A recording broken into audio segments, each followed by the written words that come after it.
Countdown for me. 3, 2, 1. Bam, we're Gotcha. live. Hey, thanks for doing this. It's early as shit, right? It's a little early, but it's all good. We're here. Oh, what time do you normally get up? I feel like on Sundays I like to sleep until like 8, 8:30. Oh, I'm sorry. No, dude, you're fine. Okay.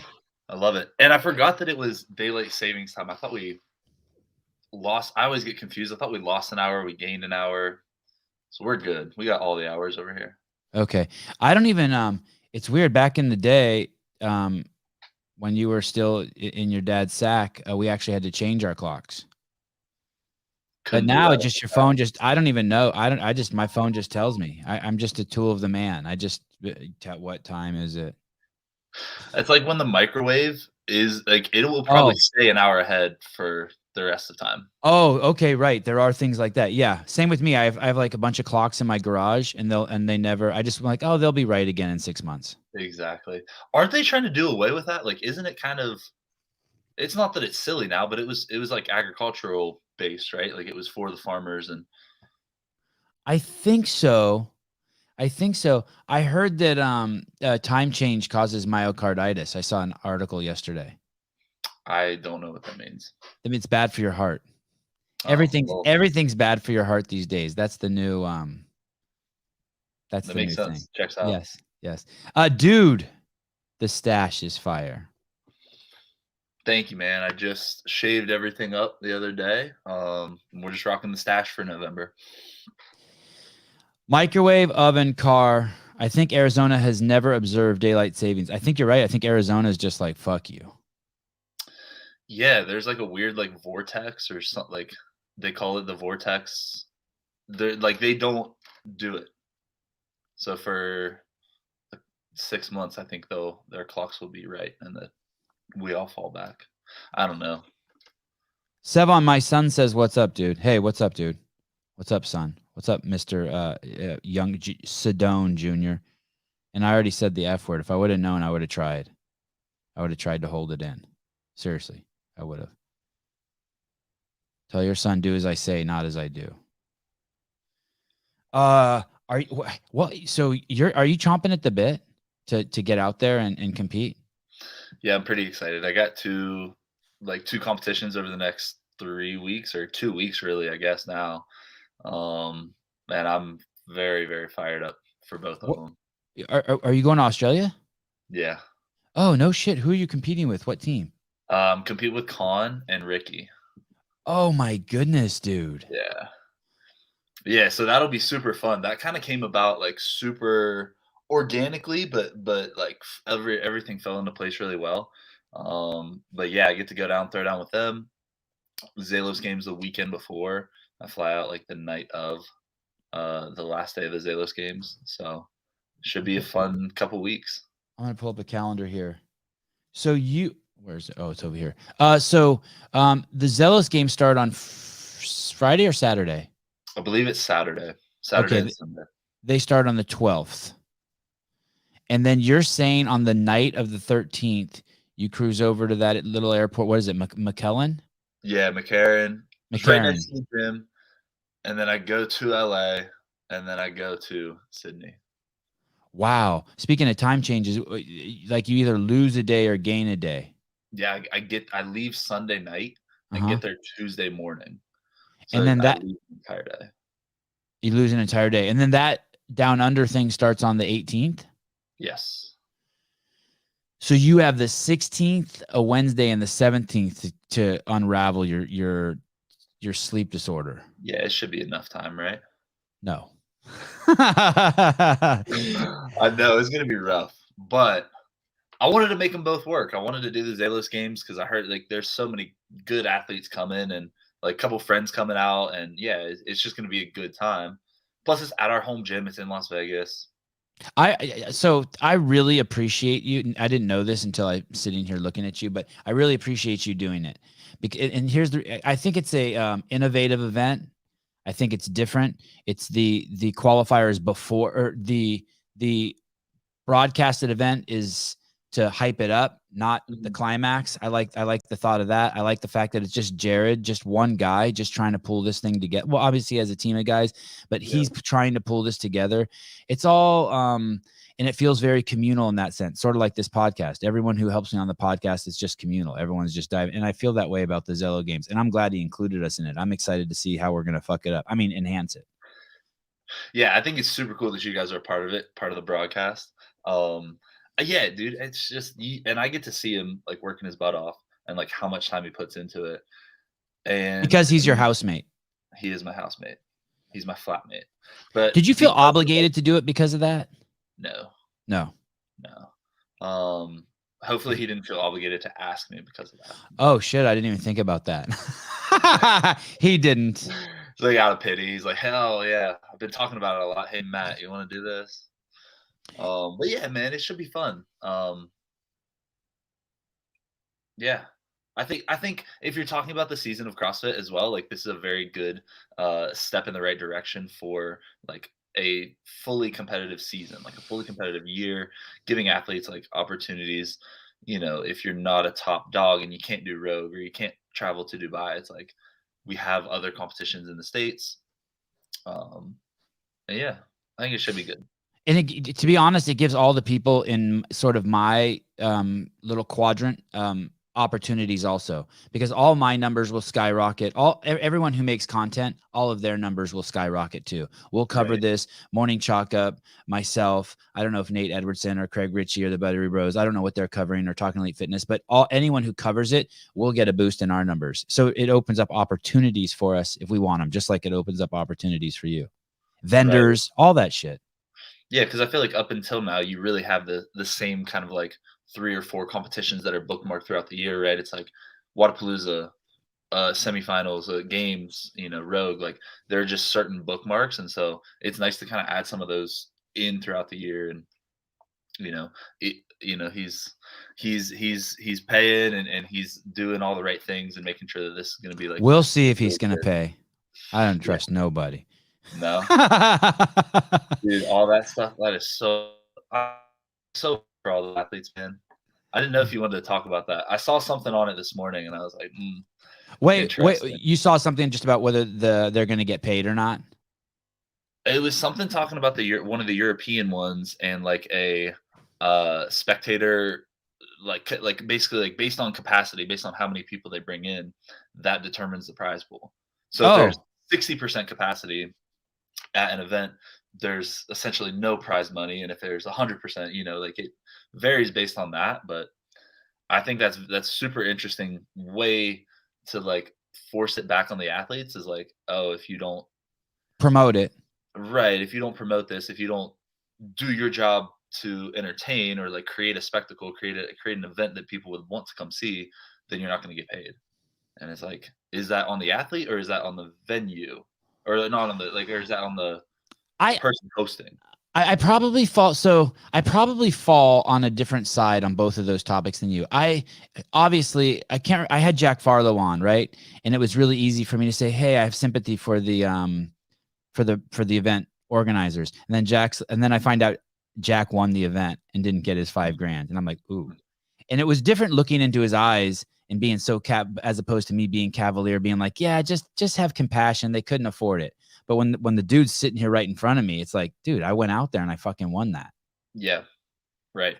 And but so what's the point of the athlete coming there, right? If he's not competing for a prize and he's also not being compensated for providing entertainment, then like what is the athlete's role in all of this? Is it just to be like kind of a pawn and be like, hey, go out there, go compete? You're going to have to pay thousands of dollars to come out here to, you know, whether it's like Western Canada or wherever you're flying to, put up all this money to stay there and compete, and then you just get a pat on the back or a little swag bag at the end. Hey, especially after promising so much money. That's the other thing that's crazy. What if you went to a competition like with Colton somewhere? Let's say he was going to be at Zelos games and you wanted to pump up the hype. You could be like, hey, when I see that fucktard who stole my spot at the games because of the pull-up bar, I'm going to shit all over him. He better not even, if he's in the lane next to me, I'm going to fucking punch him. And you're like, and then afterwards, like, I'm just trying to sell tickets, guys. Well, I'm just like, I love Colton. This is just, I'm just trying. Or like before you go to Down Under, you're like, fuck Con. He's fucking so 1980. I'm the new fucking tall, good-looking guy. I'm the new Con. You're gonna go. He's gonna go third. Or you just started saying that there's problems between you and Ricky and Con. Just know. Yeah. Justin doesn't want Con on our team. He's not. Yes. Get that shit out. Man, well, I'll tell you what. You look at like I'm a big UFC guy. Yeah. And you look at some of these UFC fighters, and after the fights, dude, they're like loving each other. But beforehand, I mean, Michael Chandler talks so much shit. Like Conor McGregor was the start of it all. But like, man, now it's left and right. You got Sugar Sean O'Malley doing the same thing. Like whether he loves or hates Piotr Jan, he still has to do that, right? He still has to sell those tickets and sell those pay-per-views and boost his likeness and hype around the fight. So I think that the sport of CrossFit, or the community of CrossFit isn't maybe the most keen to that, because there is so much camaraderie and there is so much like brotherhood and we're in this together. We died on this workout. But if you're looking at it from an entertainment standpoint, I mean, there's a lot of entertaining things that happen in CrossFit, but I think there could be a little bit more on the side of that. I think there could be a little bit more around like some of the drama, or like having a bad guy, just having someone talking shit. It makes me uncomfortable. I like Aljamain Sterling. He's been on the show a bunch of times, but all the shit he talked to TJ Dillashaw about being on drugs, made me uncomfortable. Why? I don't, because in my mind, I want to say forgive him, right? I get that. Or like I really like Conor McGregor, but when he's sitting down with a broken ankle, calling Dustin Poirier's wife a whore, I get uncomfortable. It's like, you know what I mean? It starts to get a little. Yeah. Where do you draw that line? I get that. I mean, those guys share a pretty intimate, even after they talk all that shit, fighting with the guy for 5 rounds in a ring is pretty intimate. Mm-hmm. Yeah, you're wearing each other's blood, you know? You have each other's just bodies all over each other. And you got, the two of you now have an experience that only the two of you share. Yeah. If you were gonna, because you probably know a little bit more about the sport of MMA, if you were gonna suggest someone to get into mixed martial arts, what's the step? Like, do you know where you would start? Would it be jiu-jitsu? Would it be just wrestling? Like grappling, jiu-jitsu, and striking just right away. Yeah. Grappling, jiu-jitsu, and striking. Are you thinking about doing it? Getting into it. Really? Mm-hmm. What's the lightest you can go? What's the lightest you can get? Can you make 205? I can make 205. I'd get fucked up at 205. Yeah. But I can make 205. But they're like, because I've thought about that before. There's no way I can make it down to 185. Yeah. I would be like killing myself to try to make weight. But if I was if I was a stocky 205 and I learned how to use my length, I think I could be pretty tough. When we see next week Israel Adesanya get in the ring with this fucking Michael Pereira guy, people are going to trip. Michael Pereira is not. I would love to have his DNA checked and his chromosomes. Yeah, he's not. I mean, his jaw is. He's not a normal man. Yeah, I think he's gonna kill Israel. I think. So? I hope I'm wrong. I mean, Israel's so good, but I'm scared for him.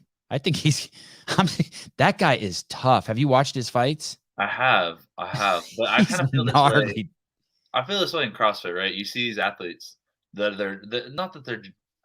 they're just on another level, right? Like they're just a step ahead of everybody else, you know? Like all those vets. And I feel the same. Oh, sorry, not him. Maybe I said his name wrong. Maybe it's Alex Pereira. Oh, sorry, Alex Pereira. Thank you. How nice you not to correct me in front of all my. No, you did. I wasn't 100% sure, so I didn't want to correct.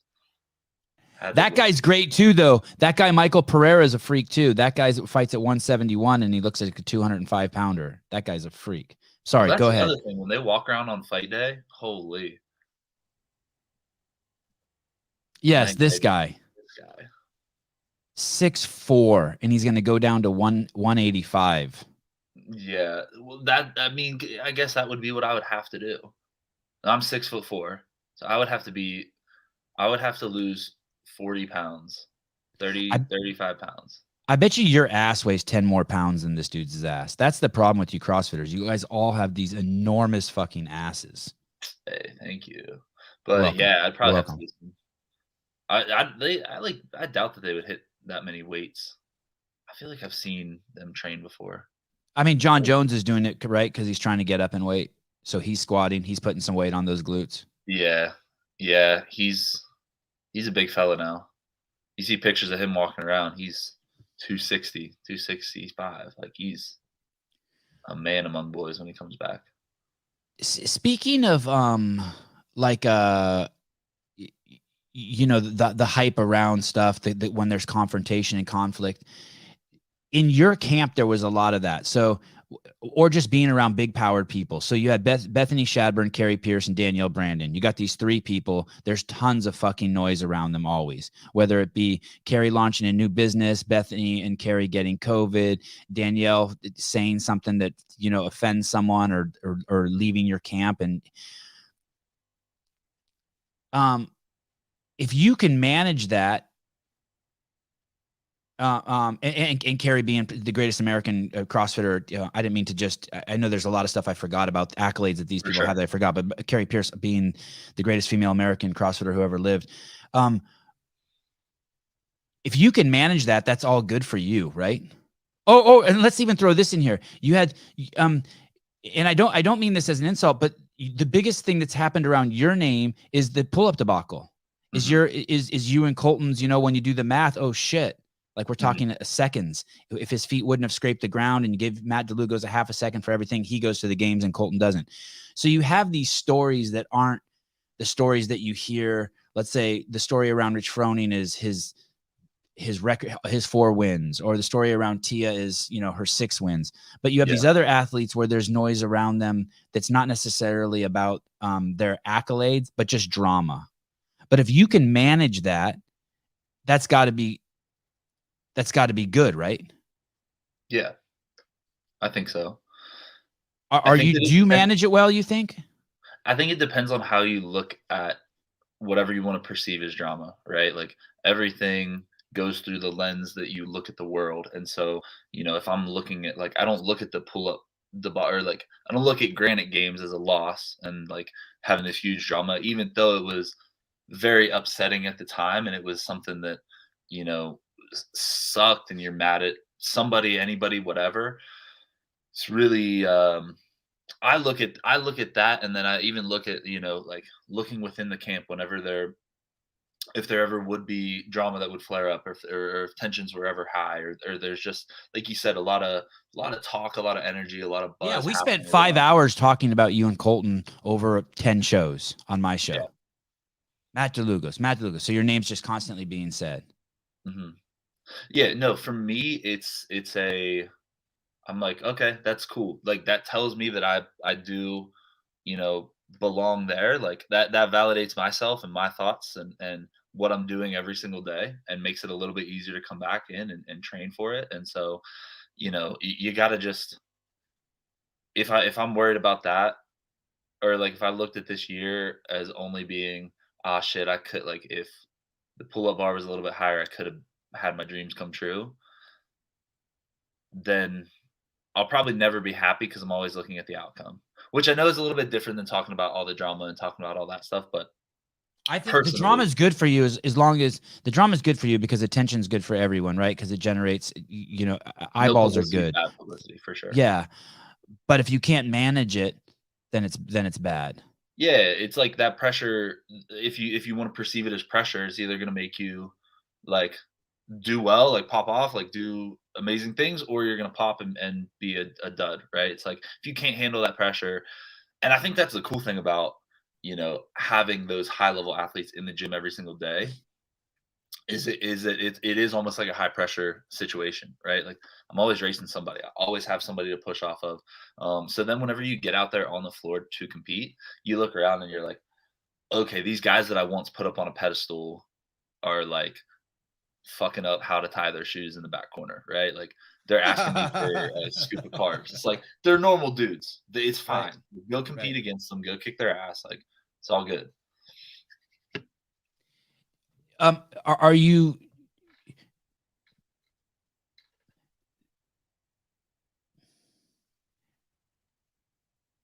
you go places like if I take my kids to Disneyland, I've only done that once. What a fucking trip that was. But we didn't get to see Mickey Mouse. And I really wanted them to see Mickey Mouse because I know as a kid, like you go there, you know how like they had the characters like will come out and just like mosey around in Disneyland, and you kind of want them to see Mickey Mouse.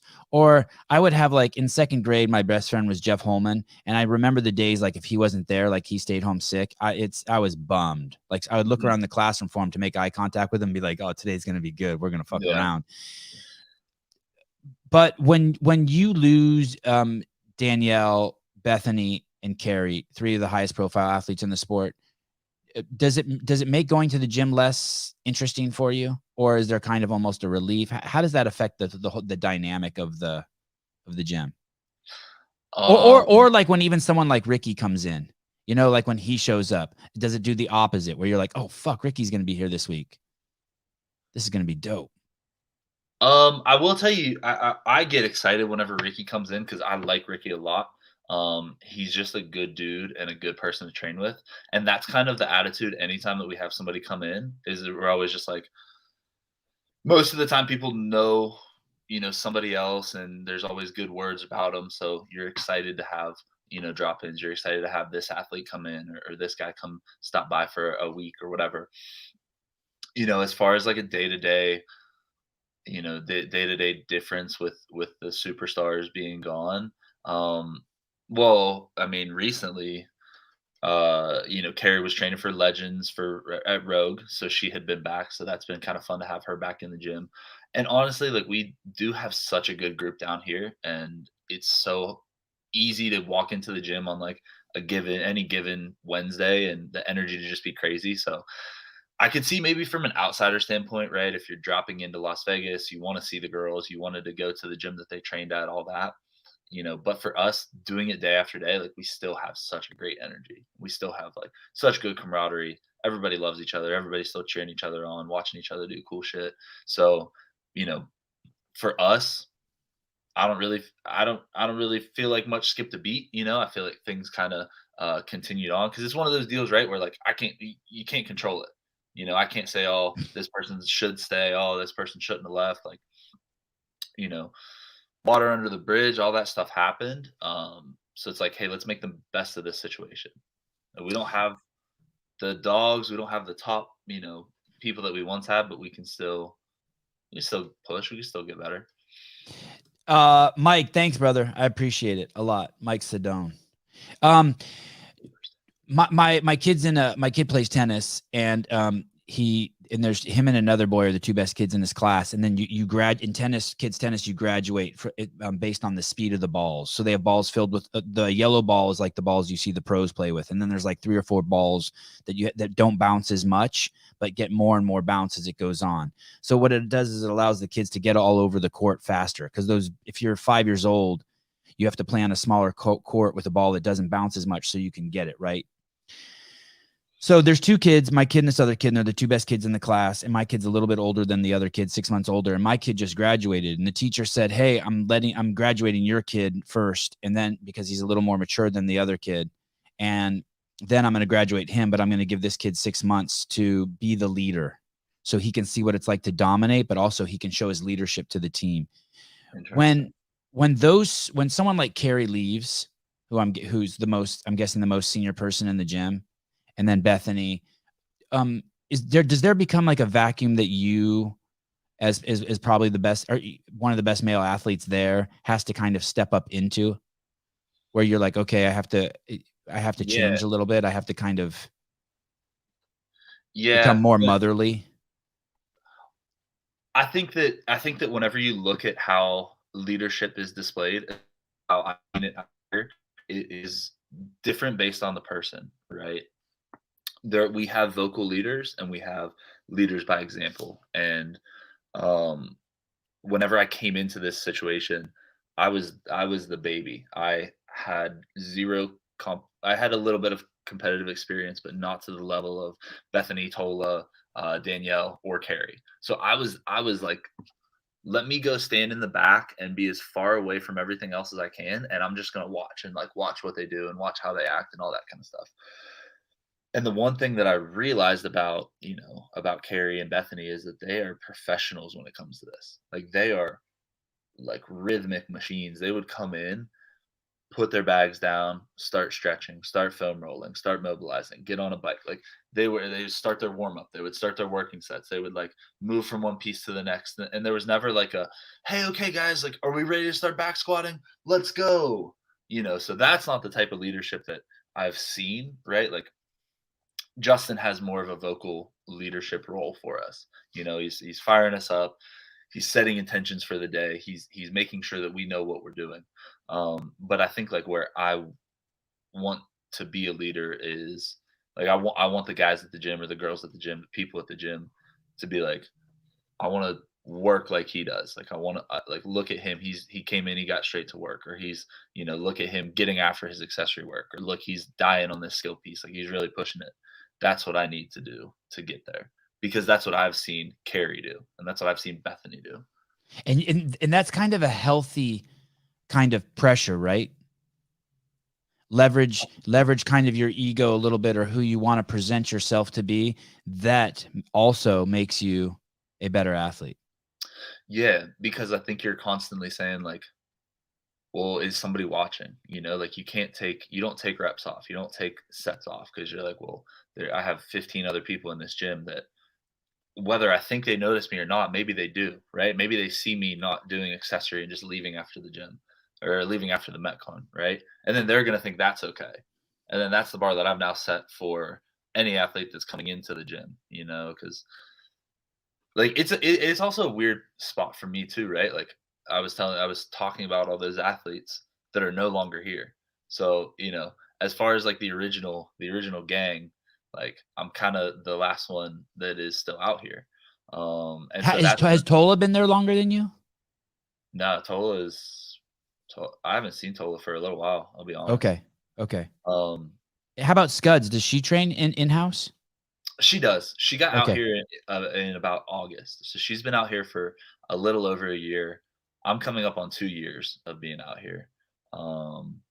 And it's cool because we have a lot of God, man, what a crazy 2 years you've had. It's been wild. You were thrown into the fire. Everything that could have happened to you. Like except go to the games. Yeah. That's coming though. But that's coming. Everything else, man, I don't know that I would be. It's been such a growth period for me as a human being that I'm like, this is probably, even though it's been crazy and there have been times where I've been like at my fucking last, straw, it's been like I don't even know how else you would explain it except for growing. Like, I'm a different and man. Motivating. You want your life to be like that, right? I think so. You want there to be things that you remember. Right. Well, and everything that you go through it doesn't just happen, right? It can affect the rest of your decision making and how you view other people, events, things that happen. And for me, that's been the biggest thing is like, I've gone through, just gone through tough stuff or just gone through whatever. And like, now that impacts how I treat people. That impacts how I view, the rest of my life going forward. Yeah. I don't want a boring life. Like, I don't want to sit in a cubicle and type on a computer for 8 hours a day, 40 hours a week. Like, there are plenty of my friends back home, all the love to them, but that's the life that they chose, like they married their high school sweetheart, they had a kid, they're working their desk job. When their kid grows up, they're going to work that desk job, and it's just that cycle. And for me, once like feeling like I broke out of that, now I can look at that and say, okay, that's not a situation I want to really ever put myself in. So if I ever find myself trending towards that, like there might be priority shifting, or I might need to change some things up. But I know I'm also young, so it's easy to do this. It's easy to be free spirited or be like, oh yeah, I'll kind of go with the wind. But hopefully that it helps the rest of how I live. No one ever wants to have their girlfriend break up with them or boyfriend break up with them or get fired from a job but in hindsight, you don't take any of those things back. Like once you're like a year away from it, you're like, yeah, that was dope. Like, you know what I mean? I tussled with the alligator. Like no one Yep. wants to get fucking bit by a rattlesnake. But if you get bit by a rattlesnake, finish the race and everything's great. I mean, fuck, how much better of a story is that than not getting bit? 100%. And that kind of like tests who you are. You learn about how to deal with all these situations, and you learn about, how to handle things. But until you go through it, you don't have any idea. So once you go through it, you say, "Oh, I've kind of been in a situation like this, or I've felt this way before. What do I do about it?" Going back to the MMA thing, if you can do it without getting hurt, I don't know if there's I don't know if there's a better conditioning tool than rolling around with another man. That's what I've heard.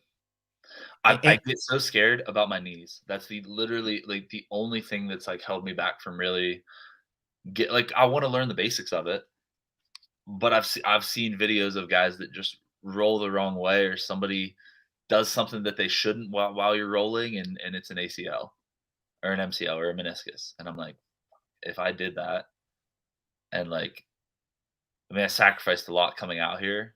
So if I came out here and like walked away with an injury that's gonna because I was choosing to do something not stupid, but just not the greatest. I think that if I got to ask Justin this, but I think if you asked Rich Froning, can you beat up all the athletes out here, he would say yes. You And I think think so? and I think if you ask Tommy Happenberg, I feel like Tommy well, looks Tommy looks like you could hit him with the sledgehammer and he would smile at you and take it from you, like pat you on the head and take it from you. I think that Justin Medeiros thinks that.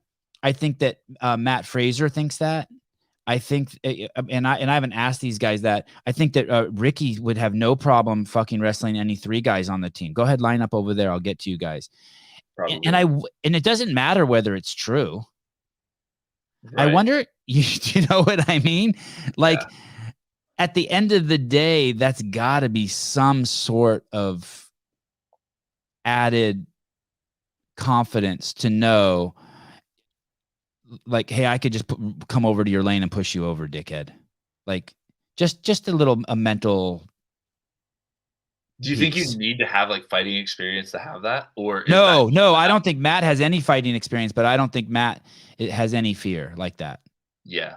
Or he embraces the fear. I mean, when I would hear him and Josh talk, and I would see when I was on the podcast with him, and I'd see their alphas start to collide, like Matt has no hesitant.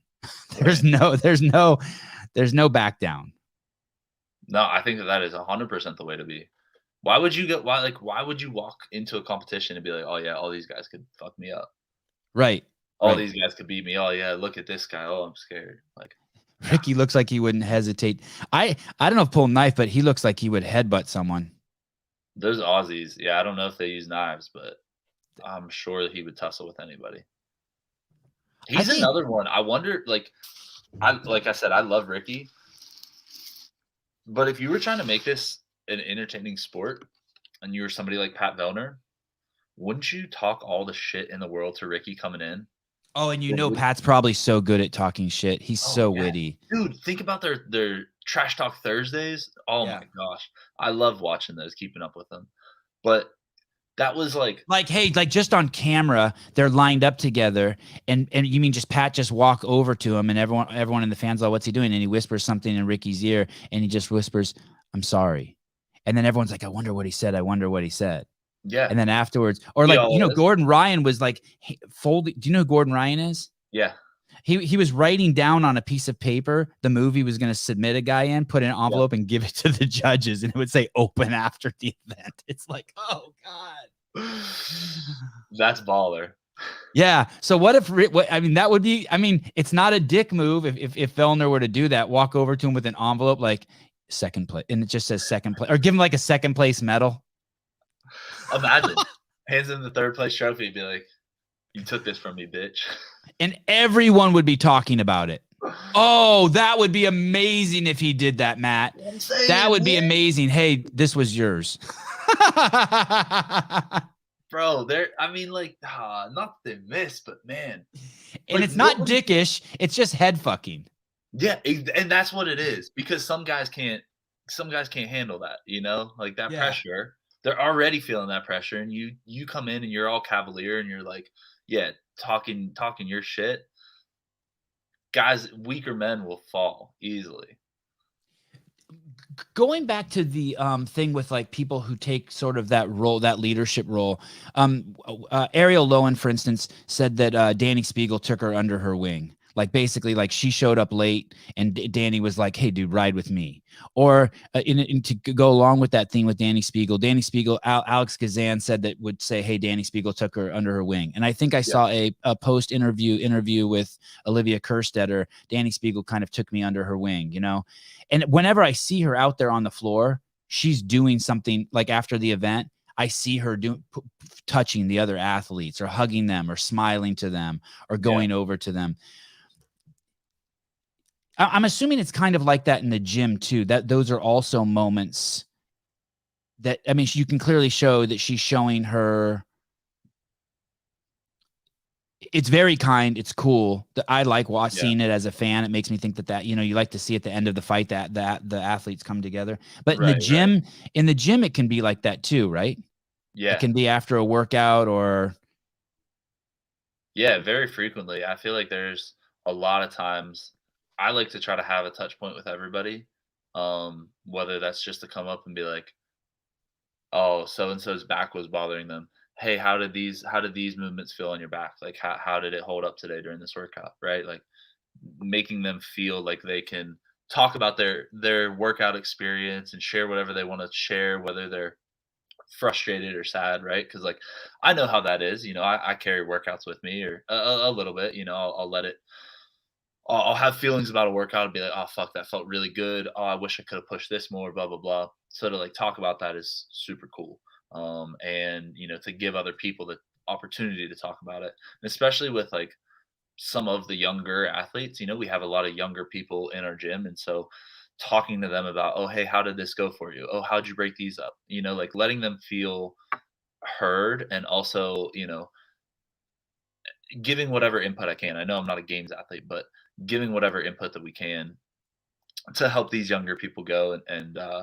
But yeah, I think like the one thing that comes to my mind whenever you talk about that is my relationship with Alex, because I do feel like it's very much like that from both sides, right? Like she does that for me and I do that for her, and it kind of like keeps this really good balance of neither one of us get our head too high, like neither one of us get the head too low.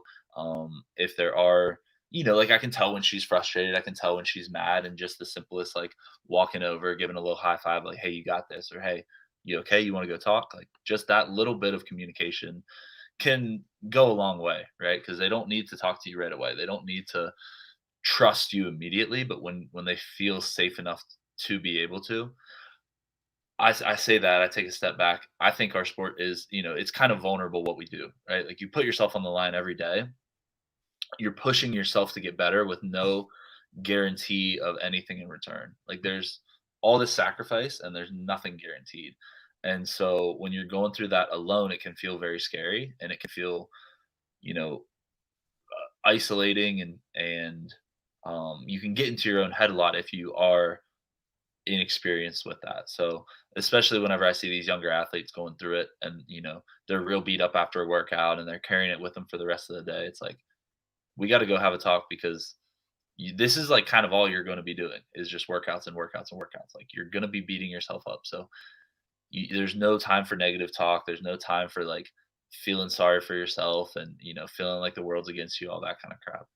Like there's we are all amazing human beings, especially when we come in the gym. That's not dictated by the results on a workout.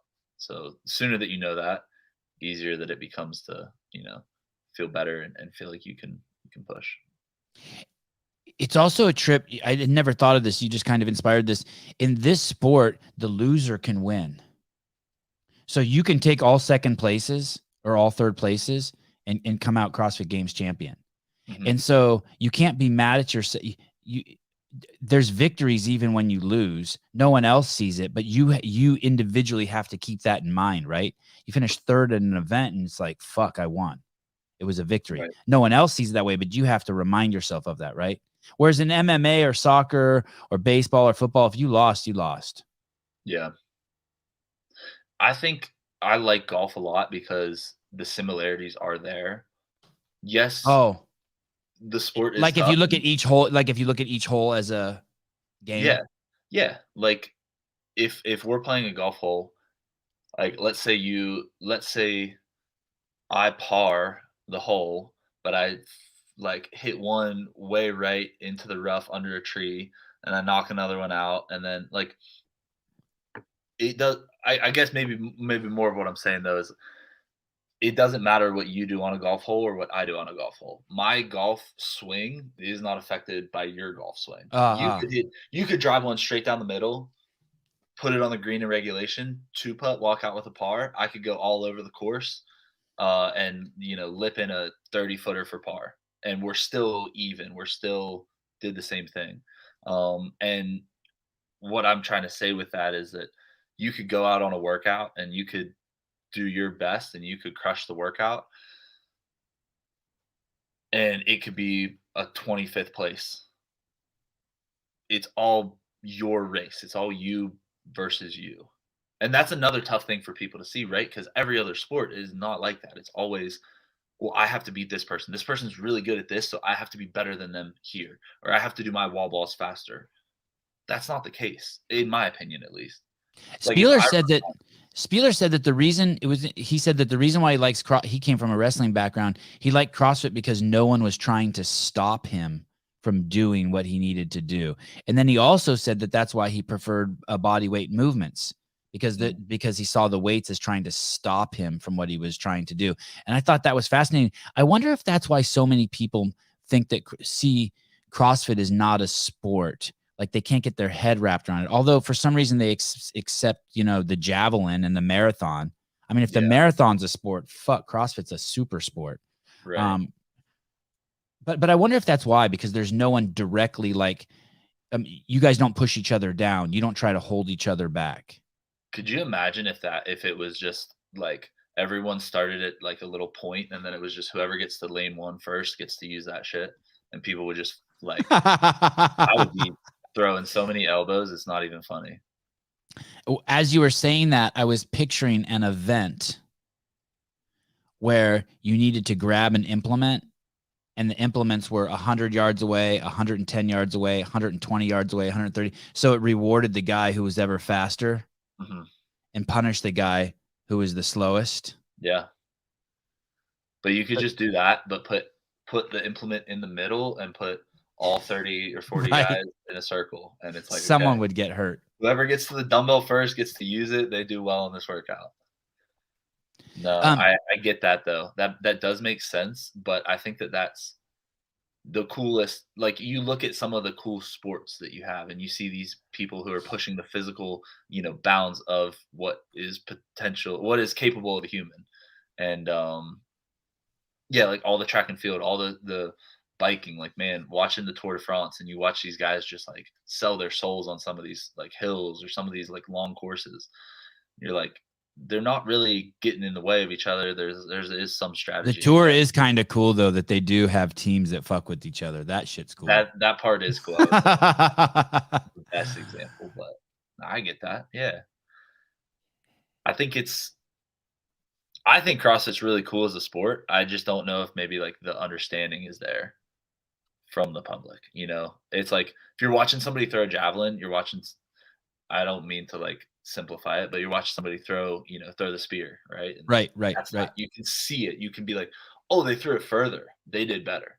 right. But in CrossFit, you're like, "Man, all these people are just jumping around and flailing around." It's like, "Who's doing well? Is this person good or not?" Like, I That's don't why know. events like the Capitol event are so cool. That they had the CrossFit Games, Yeah. the run, then carry different shit, then up the stairs. Yeah. And that was cool seeing people. How fascinating was that when you saw people get stuck on the stairs? That was a trip, right? That looked cool. That event I heard was awesome. Like that would have been yeah. I don't know. What about someone? You see these people. You saw it happen to Haley Adams at the games where she just gets stuck in front of her bar, or you saw the great Laura Horvat. You see her just sitting there at the handstand push-ups, or this year, at Rogue Danielle just has to sit there and look at her fucking back squat bar. Um, That it is that's a super dope picture. it is right. She's a Good. super dope gal too. She's cool as shit. Good. I see her Instagram posts all the time, and I'm like, you look funny as hell. So funny. Um, that must be like, do you have any holes like that, Matt? Do you have anything where you're like, oh shit, if this comes up, I'm gonna be sitting there with my thumb in my ass? I hope not anymore because I've been there. You But I have? hope not. Yeah. I mean, handstand push-ups are always something that I've struggled with, and they've came a long, long, long way. But yeah, I remember there were competitions that I would do in the past whenever I was young. I'd be doing deficit handstand push-ups, and I'd fail in doing 1 rep, and so I'd just sit there and be like, "Sorry, can't do anything about it." I always feel for those guys. Like I'm not like I always feel for those guys, especially Laura. Hers is such a trip because she's so fucking good. Yeah. Well, so talk to me a little bit about that, because if you were an MMA fighter and you had a hole in your grappling game, what would you spend all fucking year fight like, what would you spend all of your time training? So are you telling me you're perplexed that she hasn't fixed it yet? I'm not commenting on any specific athlete. I Right. do just wonder sometimes though when you see I get that there are anatomical things that, it will always be difficult to perform, but it'll always be hard to perform handstand push-ups as a taller guy, right? We'll be at a mechanical disadvantage. But I look at Brent Fikowski, and he still hangs whenever it comes to handstand push-ups. He went from, failing on his strict deficit handstand push-ups at the whatever that was, 2016, 2017 regional, to like now he's not going to win it, but he's at least hanging. How You about know, How about obese MMA fighters? That trips how me about out. You're going into a situation that you know someone's going to try to kill you, yeah, and everybody wants to get better at handstand push-ups, but ain't nobody want to do a couple hundred pressing reps. ain't nobody want to lift this heavy ass weight. So That's what this I'm is saying. He's done it. Like he's gone through what he needed to, and I'm not saying that there's a reason or like that like somebody like Laura hasn't worked on it. It just perplexes me a little bit. those guys go into the ring and they know another man is going to try to kill them, and they know that the worst thing that can happen to them isn't their lack of skill but running out of gas. If you run out of gas in there, it's turned into full nightmare mode, and I mean nightmare in like fucking Freddy Krueger. There's now a man in there killing. It's like one of those dreams where like you try to punch someone and you're punching through water. Yeah. Did you watch the last Paulo Costa fight versus Luke Rockhold? Yeah, yeah. Those guys were done at like the 3-minute mark of the first round. But they both look good. Like Paulo Costa, he's a good looking fella. Same with Luke Rockhold. Like they Rockhold was very in good. I'd never seen a fighter put his hands on his knees like that in the middle of Oh, a fight. dude, they were taking breaks mid-fight, I hanging up know. against the side of the ring, like, "Hold on, I need a break, bro." Yeah, Like, that 2 grown men that do this for a living. They wanna have championship fights. They wanna fight for 5 rounds. Doesn't make he's also old. Oh yeah, yeah. Another great one. How about when fucking poor TJ Dillashaw was fighting with fucking only one arm because his arm had pulled out of the socket? Yeah, That was that was wild. brutal. That was I wild. don't, and that's one of the things I don't like about that sport. I just stop it. I don't need to see that. I get that. You say let it go. I don't know. I think about where these guys have probably came from. Like, fighting is just what they know. Like, fighting is all they know. They're probably fighting for their lives. At least that's maybe what they feel like when they're out there. Like, they have nothing else but to fight. So they're like, "Fuck, if I die, I die. Like, this is all I know. I'm gonna throw I'm gonna throw everything." Yeah, that's the worst, Jason. Matt, I'm 44 and 6'6". Just did my first competition. Hole kipping, my feet were dragging on the ground. Hole kipping? What's that mean? Hole kipping my while kipping my feet. Oh, he's saying on the pull-up bar. Yeah, that's tough. 6'6" is impressive, so good for you. But that Yeah, is tough. I've watched a bunch of the bare knuckle boxing. That's another trip, right? Because you got to be careful where you punch the dude in the head. Yeah, You can't just fucking throw a that caution to the one's wind. that one's very scary to me. I don't know why I feel better with MMA, but I'm like bare knuckle boxing. James Ellis, Daniel Cormier was big and had a great engine, insane engine. It's a great point. But yes, crazy wrestling pedigree, right? So there's his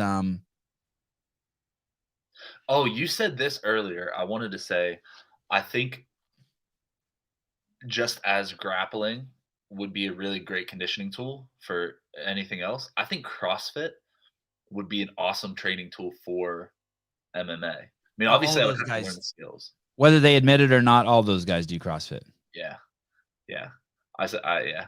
But I think that I feel like if I made that transition, I would already have that engine. I'd already have that like power and explosiveness because that's what I've been training. Like I've taken the training tools that they use, but just done that for my, what I compete in. The two stories that stick out in my mind are Garth Taylor was the first American heavyweight to go to Brazil and win a heavyweight Brazilian jiu-jitsu title, and I think he did it in 3 belts.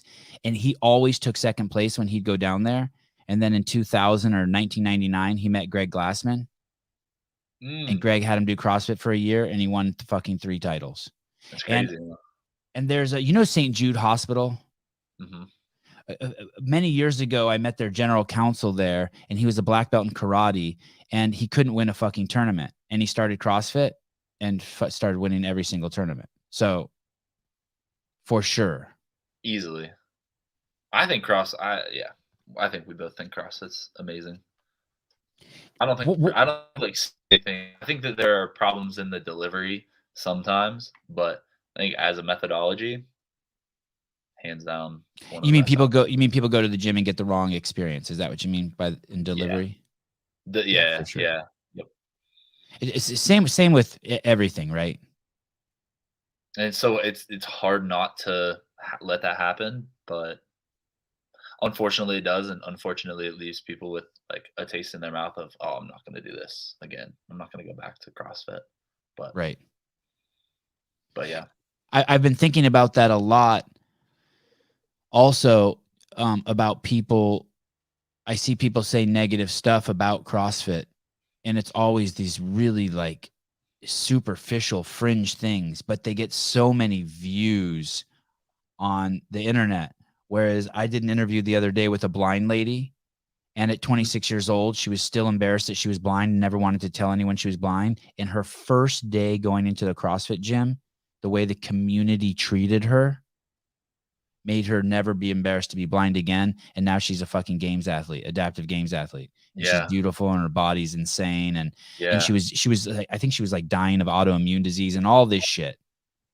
This chick. Yeah. Yep. And it's like, dude, these are the stories. This is the normal story.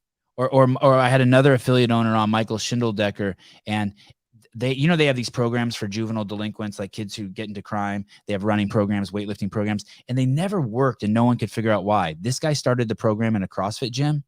It's fucking now spread to 14 states. He's had over like 200 success stories. Why? Not because of the fitness program, but because of the community. Mm-hmm. Everyone in the gym treats the kids like, hey, just like. I saw you post about this one. I wanted to go back and watch it. Dude, this guy's such a stud. And if you're an affiliate owner and you want it, this guy has cracked the code on giving you purpose to live and how to make money.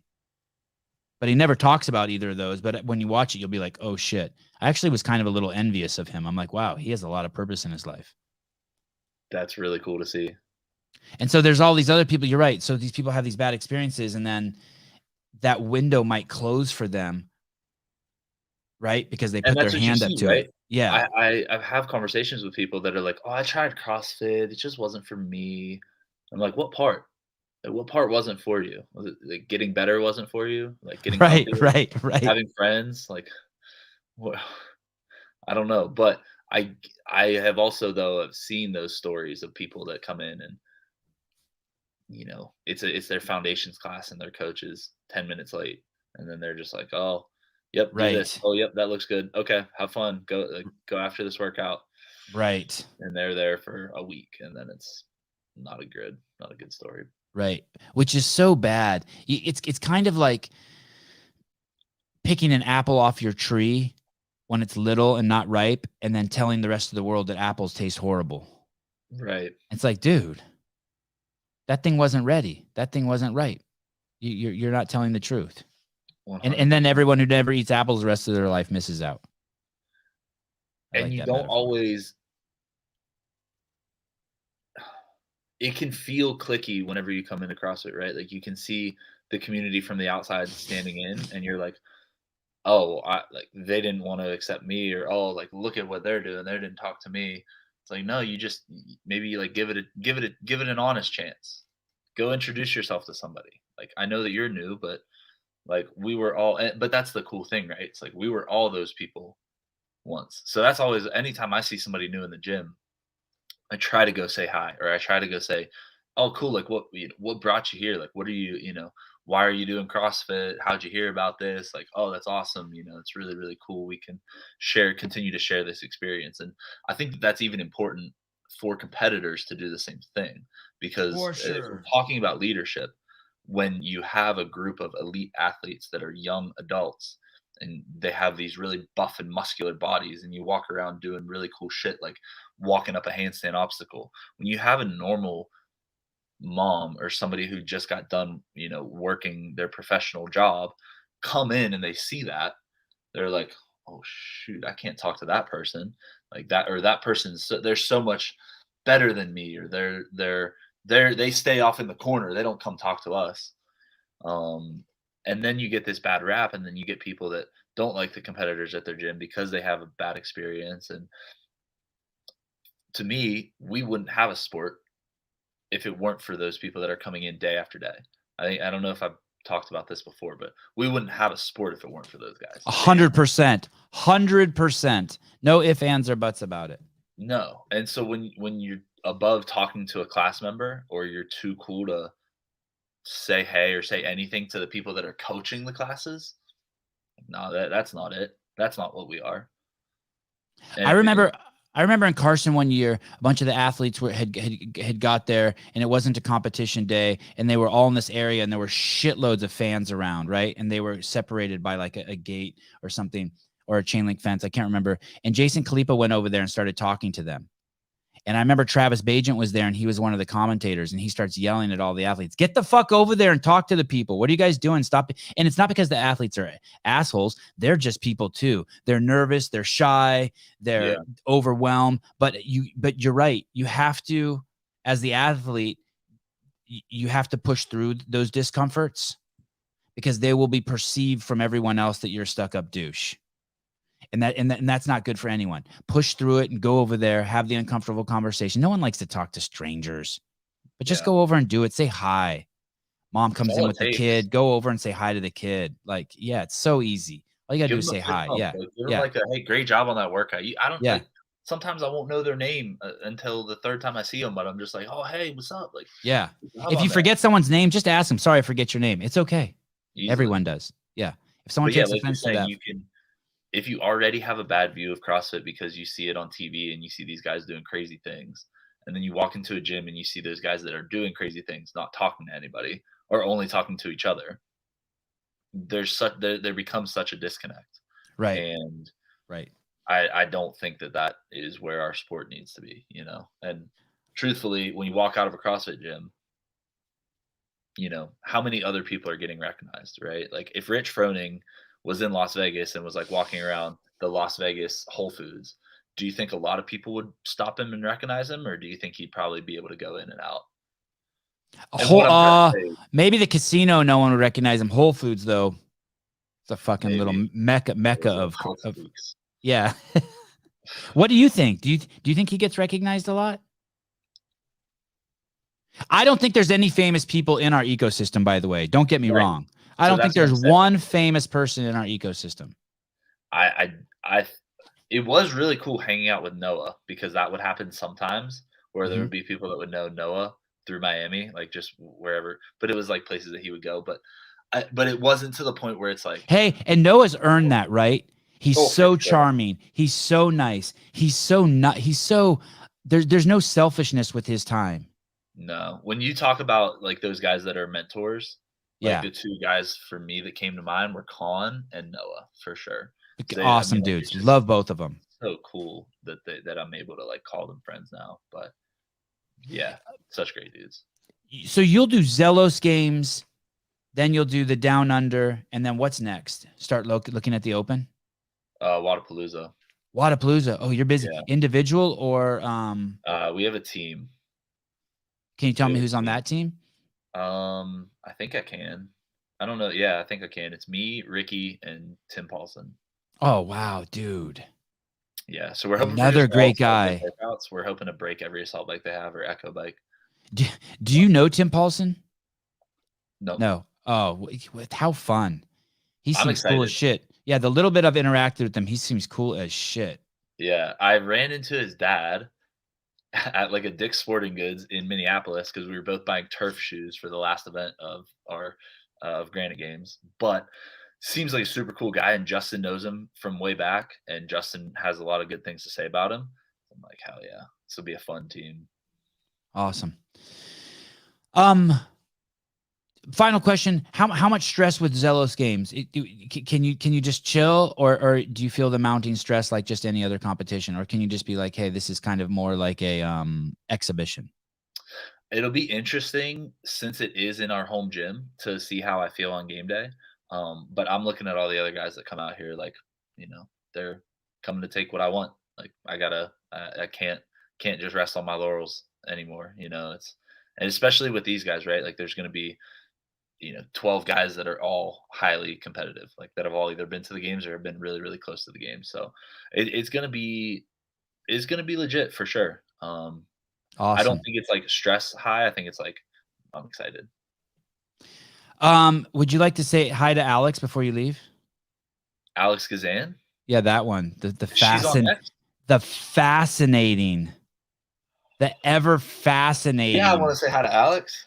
There she is. Hello. What's up, Bubby? How are you? Good. How are you doing? I'm tired. I got in at like 1 a.m. last night. How'd you do? Good. Good. That's good. Good. You can't be tired. You have to superstar performance. Mr. Dlugos just absolutely murdered it. By the way, Matt, I want to say something before I kick you into the ether, into the internet. When last night I was looking on the internet for stuff about you, and when I type in your name, Matt Dlugos, Sevan Podcast, it took forever to fucking pop up. And when I type in your name, all sorts of other podcasts pop up, but not the one we did together. But I want to tell you, not only was it the best one, but it's the most viewed one. So there. Well, I appreciate it. That's all I want to say. Why doesn't it come up? You appreciate me jerking myself off in front of you? All right, cool. Fine.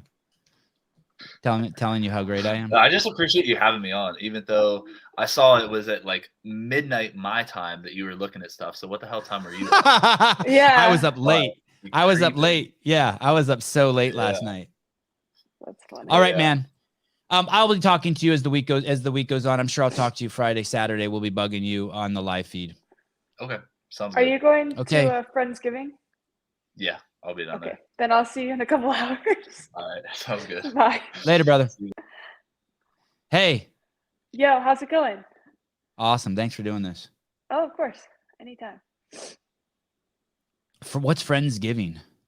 The gym that we train out of, Camp Rhino, is having like a potluck style Friendsgiving with all the members, and they invited underdogs to partake. So we're gonna go hang out and eat food and play games and all the fun stuff. That's cool. Yeah. Friendsgiving. Thank you, Caleb.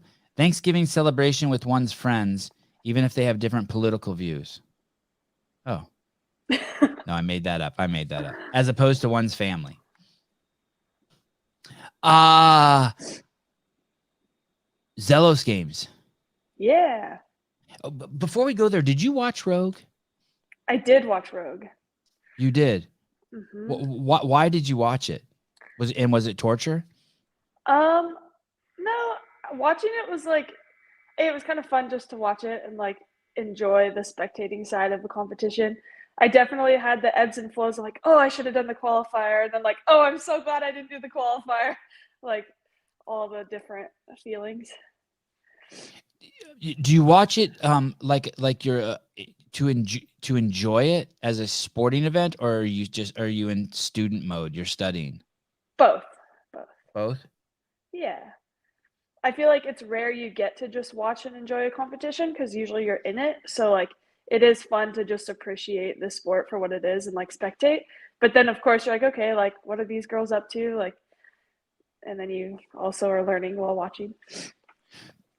What happened? Did you try to qualify? I apologize for not being up to speed. No, it's okay. No, I had gotten my wisdom teeth out right after the games, and like it just put me down. Like I was like a chipmunk for like 2 weeks. I couldn't open my mouth. Like it was just a terrible. I was expecting it to not be that big of a deal. Everyone was like, "Oh, you'll be fine in like 2 days," and I was like 2 weeks, like a chipmunk, couldn't do anything. And it was like just starting to get better when the qualifier started, and I was like, "Oh, like, is it worth it?" And then I saw the workouts, and I was like, "I'm not in shape for these. Like, I don't. Yeah, I'll just earn my right to compete one day, and that will be that." It's a lot of money, and it's a high caliber event. It has a lot of eyeballs, good people. Mm-hmm. I'm making this part up. Lower stress. In hindsight, are you glad you passed up on it? I don't know if I would have been ready for the qualifiers. Like, I honestly don't know if I would have qualified just the state that I was in, after like not being able to do anything for a couple weeks and coming off the games. So like, if I did make it, like, yeah, it would have been a blast. And like, there was definitely a little bit of FOMO, but I think it all happened for a reason. So I kind of told myself, like, when I earn the right to compete, like if I get invited, like that's when I'll compete. What happens? Like literally 2 weeks, you didn't do any movement. You just were just chilling. No, I like moved, but like there was no way I was like training or like doing stuff worth like. I was doing movement for health, not fitness. What wanes first? What skills do you lose first? I had this guy on who is the director of strength and conditioning from the UFC, and he was saying that the thing that goes first, I think, was speed, and then strength. What goes first for you? Where do you notice it? What makes you say that you wouldn't be ready? I mean, shit, you competed at the games. Yeah, honestly, I think it's more mental than anything. Like you're like the mental side of it. Like you just don't feel. You're not familiar with the pain cave, and like you have to re-familiarize yourself with that. So a break away from that isn't good. Like makes you like it's. I almost feel like it's the kind of thing you'd want to forget about. Yes and no. I don't know. Like I think the more that you're used to feeling uncomfortable, the easier it is to feel uncomfortable. Right. Okay. For me, I don't even. Never mind. I'm not even gonna say for me. Who gives a fuck about me? So you'll do the. So are you doing the Zello games? Why are you doing the Zello games? Jared sent us out an email like a while back, just inviting us to do it. And it's in our home gym, so there's like really no reason not to. There's good money, and yeah, it's a He's good a friend. learning. It's close by. It's good money. It's a learning experience. Are you ready for Yeah. it? Yeah, I'd say so.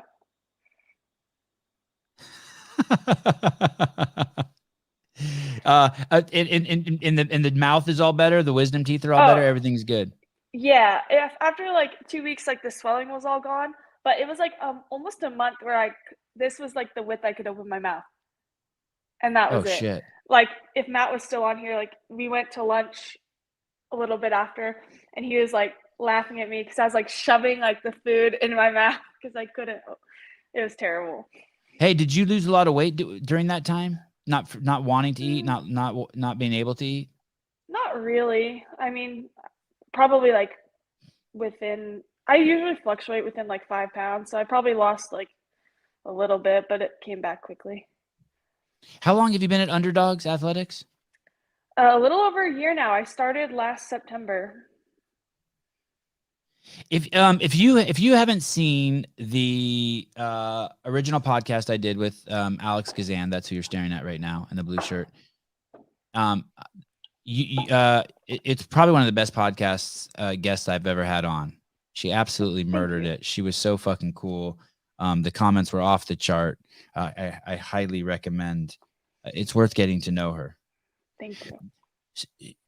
I was talking to Matt about the fact that there it is, and there she's in a red shirt. Oh, same, but different. Same location. Yep. What is that? What is that on top of your cabinet up there? It's still there. Is that an urn? There's a dead person in there? Oh no, it's a tub of protein. It doesn't fit in the cabinet. Oh, okay. All right. You've been there a year. I was talking to Matt about this, and a lot of shit happened. When you came there, Bethany was there, right? Mm-hmm. And Carrie was there. Mm-hmm. And Danielle was there. Mm-hmm. 3 high-profile athletes. Now that they're gone, how has it changed the vibe? How has it changed? Has it changed your motivation at all? Are you less interested in coming in because like maybe your friends aren't there or the excitement's not there? Are you more interested? Has there been any like difference in the energy now that those 3 are gone? And I guess you were lucky to have Carrie come back recently. Matt was saying that you guys got to have Carrie back, which by the way speaks volumes about Justin Kotler and Underdogs Athletics, that someone as high profile as her who could probably train anywhere would come back to her stomping ground. Yeah, it's been so awesome having Carrie come in. Like, I would say the absence of those 3 is just like you don't get to see how high the ceiling can be sometimes. Like, if we're all doing a workout and Carrie beats us by like 2 minutes, you're like, wow, okay, like I thought I did good, but there's like this much better I can be. So that was definitely like something to get used to, not having that. Sorry, can you hear me? I feel like I'm echoing. I hear you good. I don't have an echo either. Okay, cool.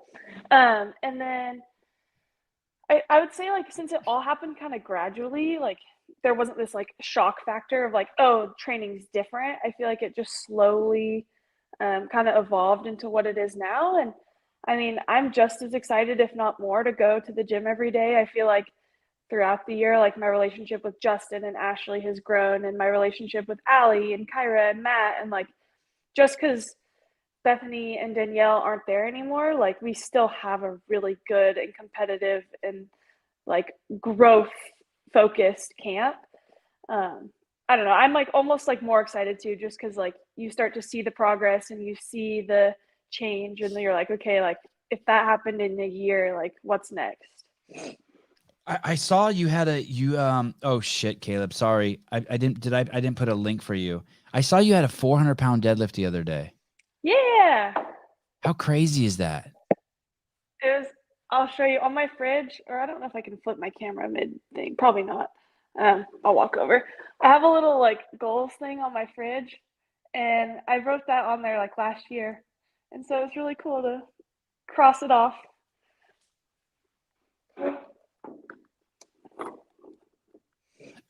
The first time you did a deadlift, how much did you deadlift? The very first time. Do you remember? Oh gosh, I don't know. I couldn't tell you. Was it like 65 pounds or something? 95 pounds?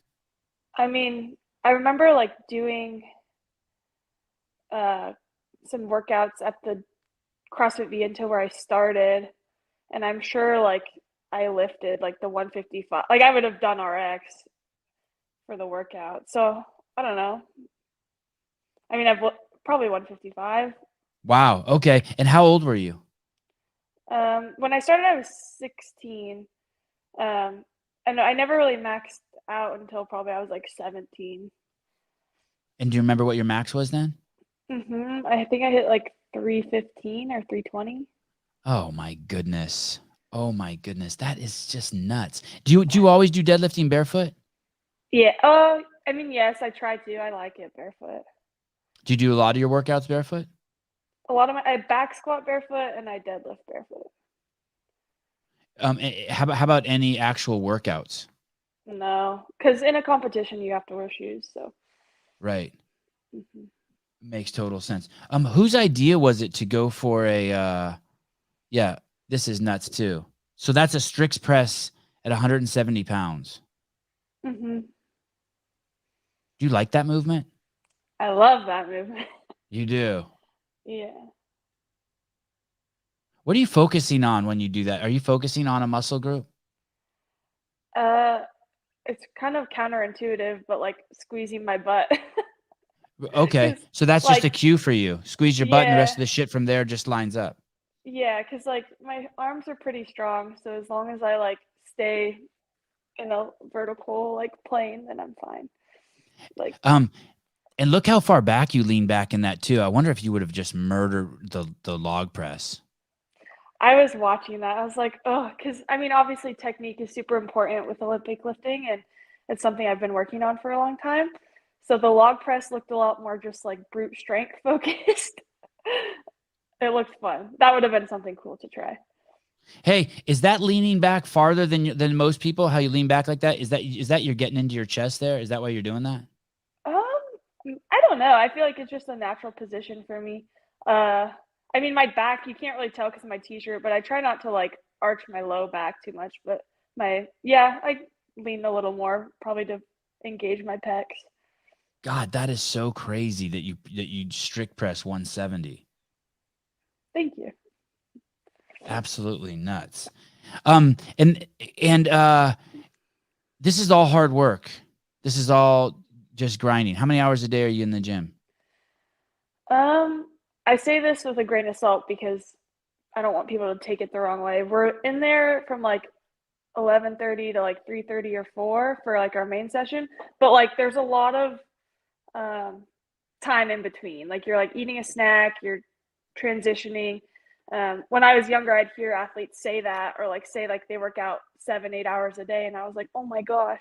But then you realize a lot of it is just like stretching, eating, talking. So like my training day will take up most of the day from my morning session to the main session, but like actual working out can like we have like probably like a morning piece that's anywhere from like 20 minutes to an hour.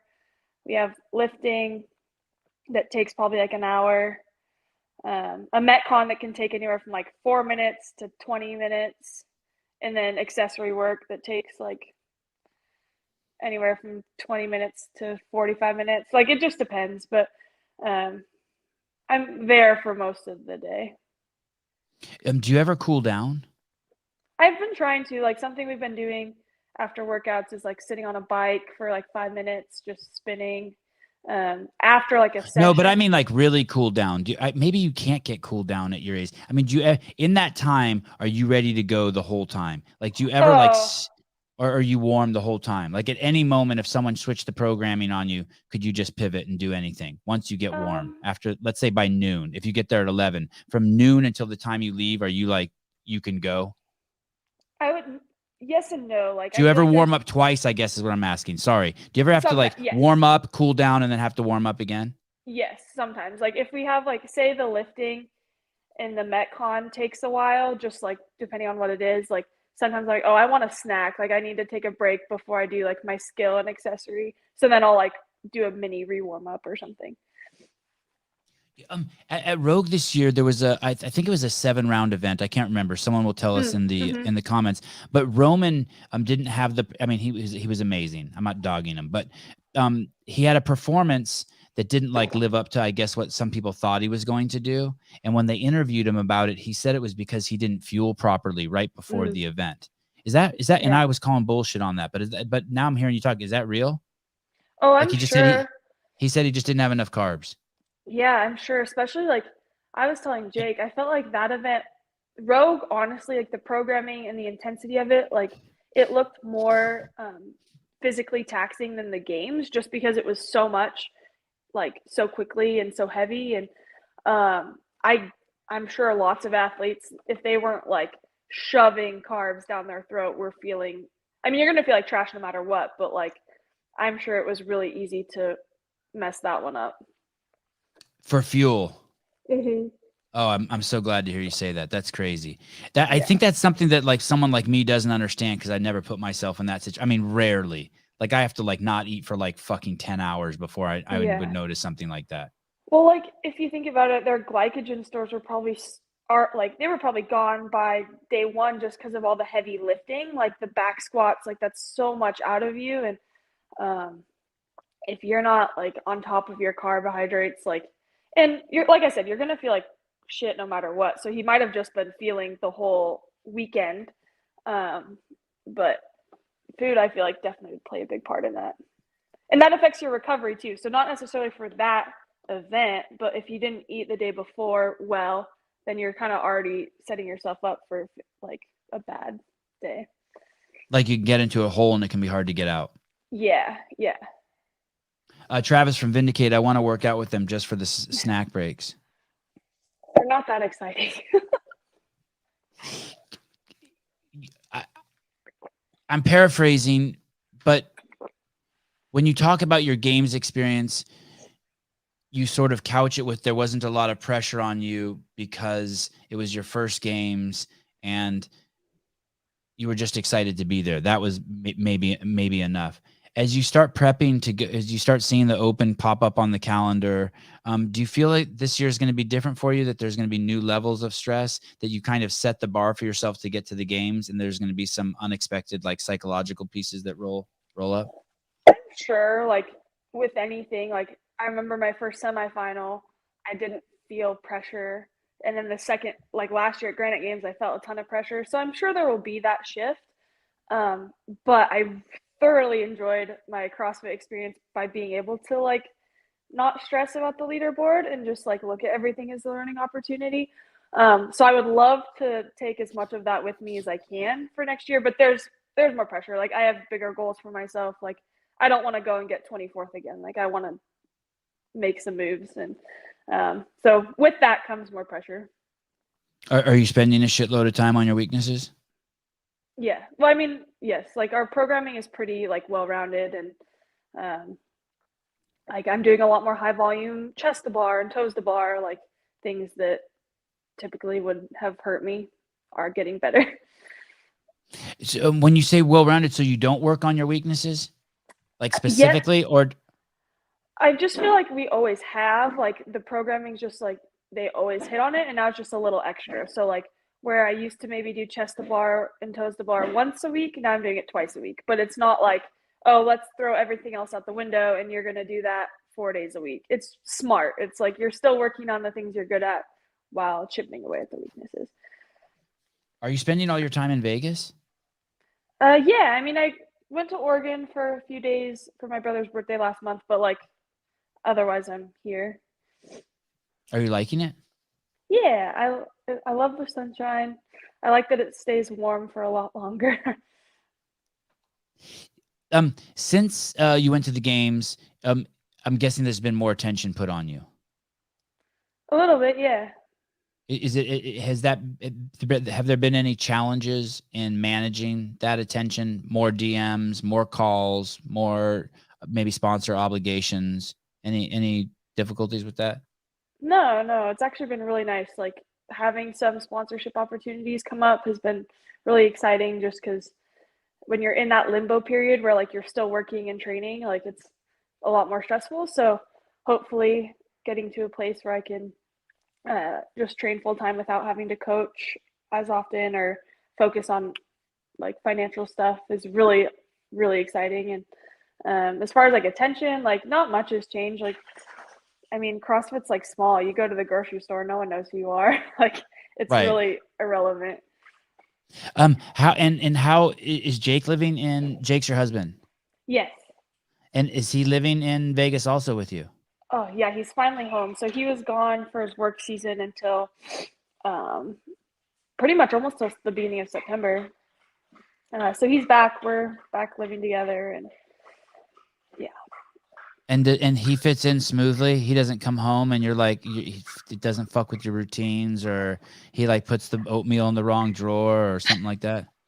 It takes a couple weeks to like readjust. Like we miss each other, so like the little stuff doesn't really, you don't notice it. And then a couple weeks later, like, okay, like when I come home from work, like I want to go to bed. I don't want to like wait for you to eat your dinner, like things like that. So it takes a little bit to readjust, but he's super supportive and like understands like the importance of routine and like structure with the goals of the CrossFit Games. So he's all in for early bedtime and all that stuff.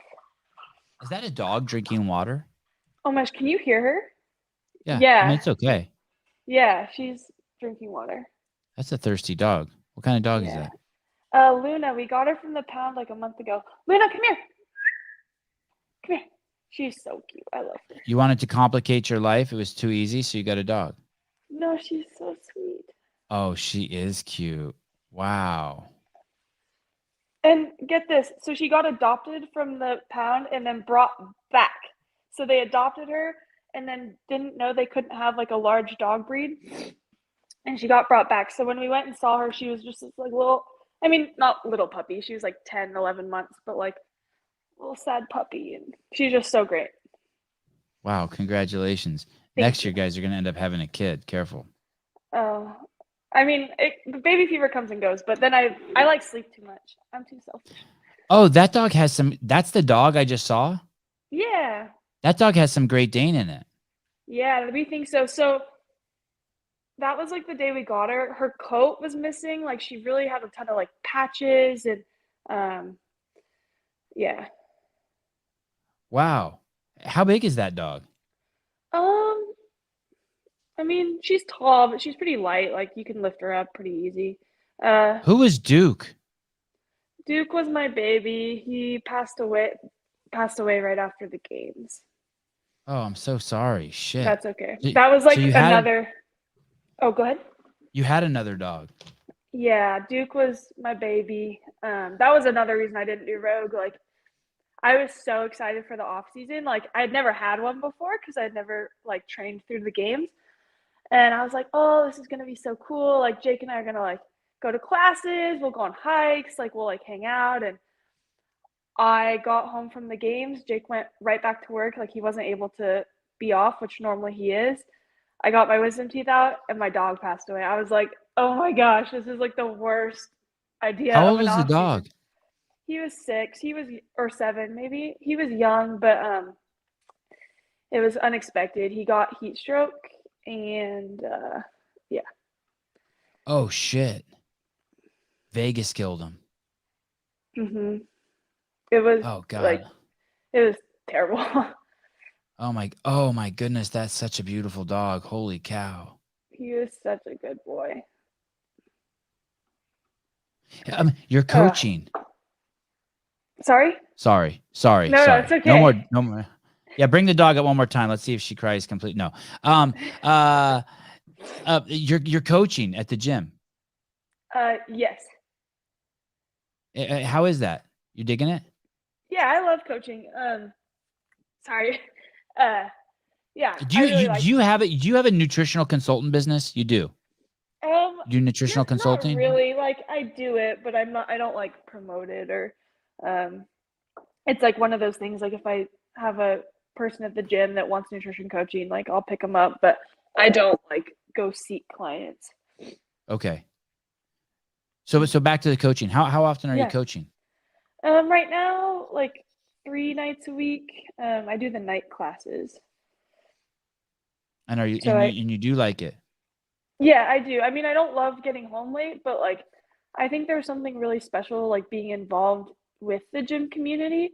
Like then you get to share experiences like the games or like qualifying to the games. I got to come home and like the gym that I coach at, like all my members like set up a surprise party for me and like you feel involved. And I feel like CrossFit's such a selfish sport that like when you don't have that community, like you're not able to share those like the wins or the losses with anyone. So I like it.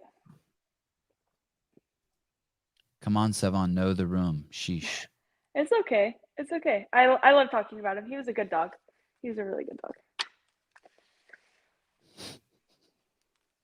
What if I do know the room and I wanted her to cry? I had this all planned out. At minute 29, bring up the passed away loved ones. Yeah, that's okay. So what happens after? So you do Zelos games. Mm-hmm. You win that. You collect some loot. What's the plan after that? Are you going to Down Under also? Oh no, I want to. Maybe next year. I'd love to go to Australia just to travel there. I'm gonna do Wadapalooza as a team, and then honestly just train through for the games. Like Justin and I have had a lot of talks. Like that's our goal, and that's just kind of where we're gonna put our focus. And who's on your team at Wadapalooza? I don't. I think I can spill the beans. Carrie and Ariel Lowen. Wow. Wow. You know, when I talk to you, I think of you as kind of Ariel Lowen 2.0. Have you guys hung out together, you and Ariel? I love Ariel. Her and Danny Spiegel were like I called them my moms at the games. Like they kind of like Yeah. took me under their wings, and I love them both so much. It was so fun, and they're just like really wholesome people. You heard the story about how Danny did kind of like, I guess Ariel showed up late one day to athlete briefing at the games, and Danny's like, "Hey, I'm gonna drive you every day now to the games." Danny took Ariel. Do you Oh know yeah. that story? I Yeah. don't know that story in particular, but that sounds like Danny. Like she texted me one night. She's like, "Hey, I'm having an ice bath at 8. Like, come over." And so like I went over, and I was like, "Okay, like I'm gonna go in for 2 minutes." And she's like, "No, you're gonna do 3." Like she's such a mom. It was great. Why do you think she does that? Why do you think she shares? It's the CrossFit Games. Why is she sharing her ice bath with you? Like I don't know. I mean, I think you can be competitive and still like care about other people. And I think from all the interactions I've had with Danny, like she does, at least from this is me, just what would be the word? I'm just putting thoughts into my head. Um, I feel like she does it for the love of the sport and like the love of the community. Like I know she wants to do well, but I don't think her ultimate goal is to win the games. Like I think she's like, I want to be at the games and like do my best and also enjoy life and like meet people and have these experiences. And I don't know, I really appreciated it. Like she was very real. Like she wasn't like playing any head games. Like, oh yeah, like I feel great. Like if she was sore, she like was like, yeah, I feel like trash. Like, and Right. that was cool. I really appreciated it, especially as a rookie. Like you don't know anything, and Yeah, yeah. that's crazy. What a great story that she did that. Oh, do you think you would do that? Yeah, actually, like I feel like I've been so lucky to have people like Carrie and Bethany and Danielle and all those guys like share stuff with me, and there's room for everyone. There's enough room for a lot of people to be successful, and there's if you have like a abundance mindset, then like it doesn't matter. I love it. I I have a feeling not a lot of athletes would do that. Be like, "Hey, come over to my room and ice bath with me." I mean, I don't know. If you win and you're not a nice person, no one really cares. Good point. Good point. At least, I mean, I wouldn't care. So that's so cool that you're going to be doing that with Ariel Lowen and Carrie Pierce. And I guess this is Justin Kotler has hinted several times, and it's been in various places that Carrie's going to come back and try to go team at the games. Are you going to go team at the games? Um, I'm open-minded to it, but that is not for sure because she's still deciding. Like, she wants to have kids, and like she's been competing so long that like her hormones are like a little off balance just because she's been so lean and so fit for forever. So that's kind of like a big factor about her maybe coming back or not is just if she's healthy and it wouldn't affect her future with kids and stuff. With baby, Dick Butter, I'll ice bath with you anytime, Sevi. Oh, Well, that's my cool. God. That's sweet. Funny. That's sweet. But I'm not a competitive games athlete, but I appreciate it. And then so Carrie Pierce, Ariel Lowen, Wadapalooza. That's before the Open, correct? Yeah, that's January. And when you train for this, is there peaking, or it's not like that at all? It's just always be ready for everything. I mean, I think kind of like I said, I'm just training with like the games in mind, and so we'll just kind of keep training, and then we'll probably have like a little deload or something before Wadapalooza to like gear up for it. But I think team of 3, 2-day comp, like it's not like Rogue or an individual like Dubai where it's like 3 days and you need to be like primed. I feel like if you're not at your peak, it's okay. I mean, you want to like be fit, but I don't think it's end all be all. And why not Dubai? Does it even pop on your radar as a possibility? Like, how much attention do you even give that? It did. Justin said no. It's too much travel. And it's like if you want to do Wadapalooza, you definitely can't do Dubai. And I personally would rather do Wadapalooza as a team than do Dubai this year, at least. Don't make her cry. I cried last time she was on the podcast. She cried. Yeah, crying's weird. It's contagious as shit, right? Yeah, I feel like I cry a lot. Do you think that's because you train so hard? Probably. Yeah, I think that's a thing. Because it's emotionally I don't want to use the word exhausting because it sounds like it's pejorative or negative, but it's heavy on the emotion, right?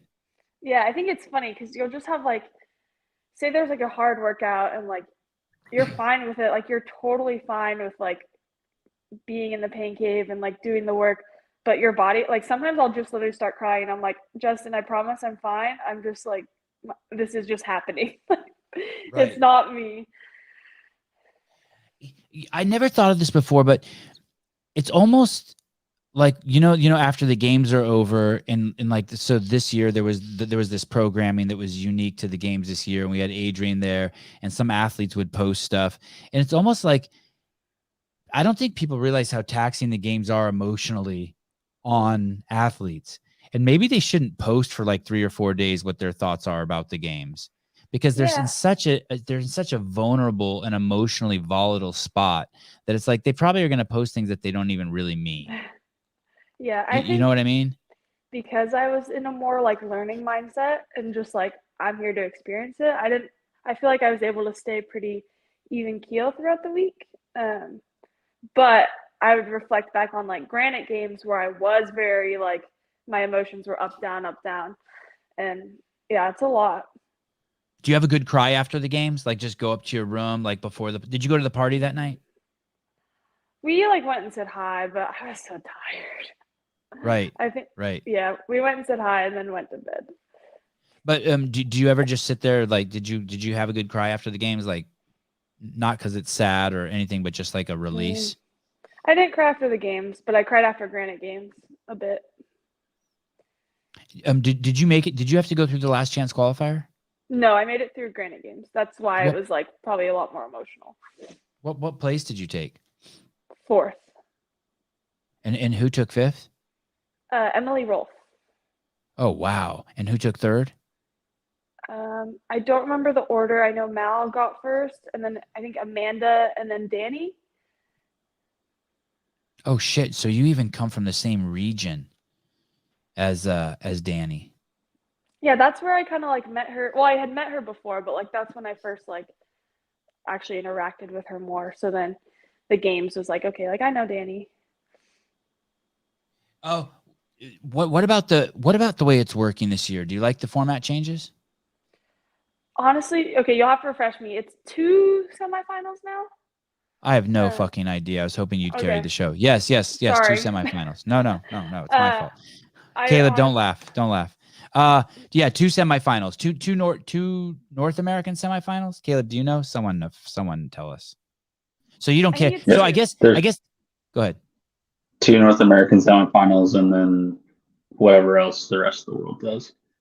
Okay. So I guess the answer is you don't give a shit. You know what you have to do. You're just right. Yeah. I mean, which is fair. Yeah. Why would you give a shit? It's completely out of your control, right? Yeah, and I feel like, I mean, since I've done CrossFit, because I started in 2017, they've changed it so many times since I've started that like at the end of the day, you just have to be fit. Like it doesn't, I don't know.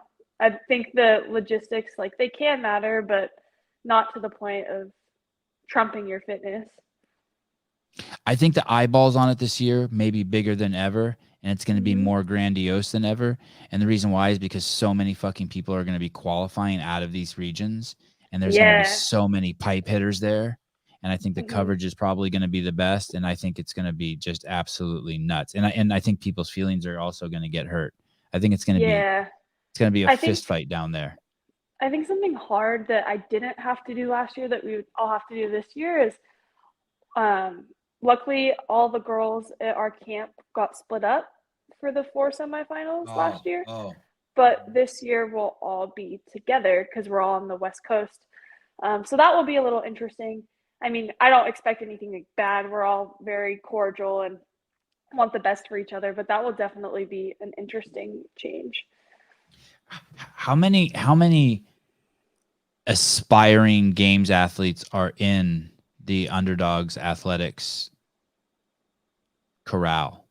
Do you have any idea? Is it 5, 10, 20? Like just in-house? In-house, like people that you see, let's say people you see at least once a quarter, like people that roll through there, even people like Ricky. Okay. I mean, so in the gym, like at Camp Rhino, there's myself, Kyra, Allie, there's like Carson Wolf just moved here, my friend Sabrina. So there's like 5 of us that are all like all of our goals like individual. There's a couple of teen athletes obviously, but as far as like individual, like there's 5 of us that are all, that's our main goal. I want to make sure I'm not forgetting anybody. Oh, and Elena Buds just moved here. She's awesome. So she lives here now. So that's another one. And then as far as like people that just rotate through, I'm not quite sure for the West Coast. So it's a pretty active camp. Yeah. Yeah. And then the same with the guys. Are there about the same amount of guys? No, Maddie's he's a little lone wolf. There's Matt. I'm just kidding. There's more. So there's Matt, Allie's boyfriend Raph, Carrie's that's good company. That's a cool dude. Yeah, he's great. And then Carrie's boyfriend Mitch. Those 3. There's a couple like other guys that like compete, not full time, but I don't want to like forget anyone because then I'll be like, I don't want to get yelled at. I can't believe you forgot me. I train by you every single day. I know. Hey, are the teen athletes boys or girls? Girls. There's Kendall. She's really good. She's gonna be great. Kendall. There's a girl named Maya. And then Marley. They're all girls actually. I don't think we have any teen guys. Camp Rhino's the name of the gym, and that's where the Zello games are going to be. Yeah. Will Jake be there with you during that whole thing? Yeah, he will. He'll be here, which will be nice. Yeah. And will he go to Wadapalooza with you? That he might not do just because it's an expensive trip, and if I'm doing team, like I'll probably be with the girls most of the time. But he might. Like I love his presence in competition now. Like we've finally kind of found our groove, and but wow. If he doesn't, so there was a point you didn't. There was a point where it's like, no, yeah. So the truth be told is, you guys didn't find your groove. He found his groove, as Snoop Dogg would say. No. Get in where you fit in. No. No, I had to grow too. You did, okay. I would say like West Coast was a good like wake up call, and that's where we kind of realized we needed to figure out how we were gonna interact for competitions. Right, like there has to be some sort of rules. We're not at home. There has to be like communication rules. Yeah, it's just more like I think we both had expectations of each other that we didn't express, and so he felt like, I'm just gonna say this, and like it's a very over dramatic statement, but like he probably felt like I was being selfish and like just in my own world and like not aware of like anything he was doing for me. And I was like, oh my gosh, like you're needing so much stuff from me. I'm busy. Like you're not my coach. Like just that's like a very like dramatic version of it. But right. Yeah. It kind of is that way though, right? Like, so if like after this show's over, I could just walk into like my house and be like, oh hey, my mom just texted us, she wants us to come over. But like all that shit, like what, like maybe the week before you compete and the week you compete, like you have to just stop saying that shit, right? Like my wife knows not to talk to me 30 minutes before a show goes on, unless it's, do you need coffee? Can I give you a kiss? Because 30 minutes before the show goes on, I start doing the show in my head. And so if someone talks to me during that time, I feel like they're interrupting the show. Oh, interesting. It's really weird. Yeah. And I'll fucking snap. And so I'm guessing like the week before the game, the games come, you're already at the games. You're starting to visualize the events. You don't give a shit if fucking the dog's sick or you're low on dog food or fucking someone accidentally bleach your clothes. Like, hey, don't like, I'm at the games. Or no, it's not like that. Yes and no. I think for me, like the biggest thing is like I tend to be like a people pleaser. So like if people call me or text me, like I feel obligated to like interact with them. And so like I'll give an example with my manager Benji. Like he's awesome and he's super helpful and like what can I do? How can I help you? And like he'll call and be like, hey, like how'd the event go? And I'm like, Benji, if I need you, like I'll call you, but like don't like you're fine. I don't need you. That's And a so, great relationship. That sounds like a great relationship, by the way, that you can talk to him like that. Yeah, we're good friends. So with like Jake, like I think where we struggled was like I'm just going to use West Coast as an example. Like he is very like he was an aggressive cheerleader at that competition, and like it sounded a lot more to me, especially on the floor, that he was like telling me to do stuff and telling me to go faster and like do this, and I was like, you get your ass out here and do it, like stop. And so now like I've learned that all just comes from a place of him being excited, and like he's learned what I respond to and what I don't. And like I've learned how to make sure he feels appreciated and loved, like that I do care about his presence and like I want him there, just not yelling at me.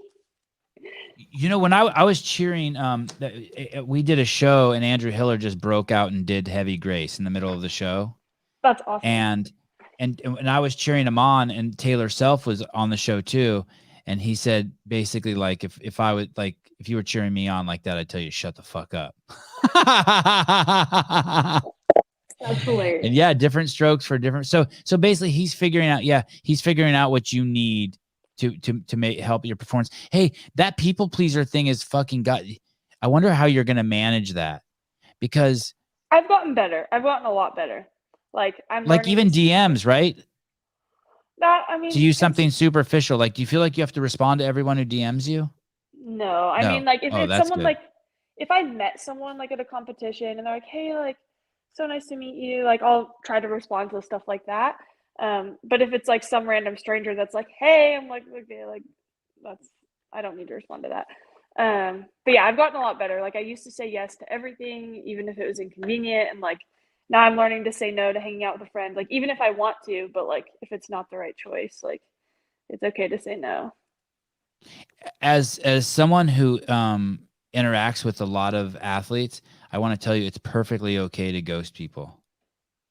Because if anyone doesn't understand how busy you are or how text messaging works, like fuck them. Like you don't need high maintenance people. Like I think a lot of people, like I'd say 90% of the people I ghost, it's on accident. Yeah. It is absolutely on accident. It is like so it's kind of like I just give everyone carte blanche, like fuck it.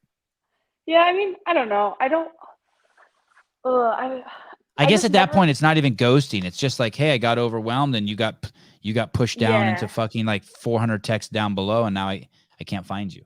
Yeah, I think like texts are like an exception because sometimes you miss one or you're busy, but like I don't think I would ever want someone to feel like I just was like, oh, I'm too busy for you. Like I don't like that.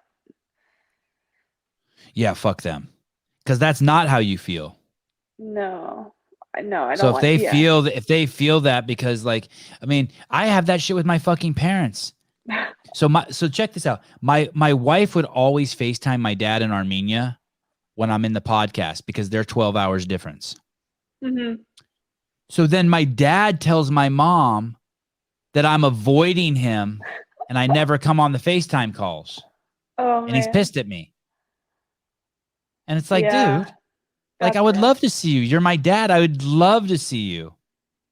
So if people like it's just, I just hate that shit. I think if people really know you, then they know that that's not true. Are you saying my dad doesn't really know me? Maybe he doesn't. He doesn't. It's okay. He still loves me. I still love him. Okay. Zelos games. You start competing on Saturday the 12th. Mm-hmm. And you'll compete Sunday. Mm-hmm. You'll put on a show for us. We'll get our money's worth. Wait, it's free. Oh yeah, but you're coming down, huh? No, but I'll be watching from here and commentating. Oh my God, I can't believe Alex choked on that. Hey, that's not nice. I can't believe Alex killed that. Better. Oh my God, Jake's run out onto the court. He's helping her. That'd be funny. I'm really excited to see it. I'm glad you and Matt are doing it because I know both of you from the show, and it excites me, and I think it supercharges the event. And I think you're both endearing people, and I'm really happy with what Jared's doing. It's gonna be cool. Yeah, I'm excited. It'll be fun. I'm excited to see it all like come to life because we've seen like layouts on like the computer, and we'll just see how he transforms the gym. Awesome. Well, thanks for coming on. I know you said you were tired, anytime. and I know it's early as shit. I appreciate it. No, I forgot about daylight savings. It feels good. It's like only, I mean, normally it's like 10 by now, but it's only 9. Caleb, were you saying bye like you're leaving? Oh no, I was talking to my wife. Sorry. Oh. I thought you were waving to Alex. Goodbye. Oh, sorry. All right. Well, thank you. I'm glad daylight savings worked out good for you. Tell Yes. Jake I said hi, and I look forward to the day of meeting him. Yeah, I will. Thank you for having me. Thanks, Bye. Alex. Bye. Do you kick me out or do I leave? I leave. Bye. Hope that was self-explanatory. Okay, I need dating advice like ASAP. Go ahead, shoot. Let's hear it. Let's get into it, Heidi. Yeah, let's get into it. The Zelos games, myself and basically the same team from Rogue will be covering it. Hiller will be the head judge. It's gonna be funny. This thing is gonna be so funny. This thing is gonna be wild. Hiller's the head judge. Yes, Hiller's the head judge of the Zelos games. Yeah. And Brian will be involved there, and I've talked to JR about coming on, and Caleb and Souza will be here, and it is going to be a party. I'm sure we'll hear from John Young and others, Mr. Brian Spin. It's too much to text. All right. Is Brian's name actually Brian Spin? I don't think so. I have no idea. That's a good question. I have no idea. That would be great if it was. I think spin is like when you spin a story, right? So he called it barbell spin, like you spin up a story. Gotcha. Okay. Be cool though. Right. Okay. Thanks for checking in. It's a cool show. That was nice seeing Dlugos and Alex Gazan again. Very sorry for making Alex cry. Hey, the truth is responsibility for that. The truth is I really wanted to know how the dog died of heat stroke, but I was so scared of where it could go. I was scared of where it could go. Ooh. Yeah, I felt pretty shitty. So I was pretty like, crappy about that. My imagination did not go to good places. Yeah, mine either. I've never heard that before. Wish it was longer. Weird. All the time. Yeah, that's first time I've heard that. Okay. Okay. So Allison's on it. Heidi, Allison will help you with your dating advice. That's good. Don't let dudes help you with dating advice. It doesn't work. Yeah.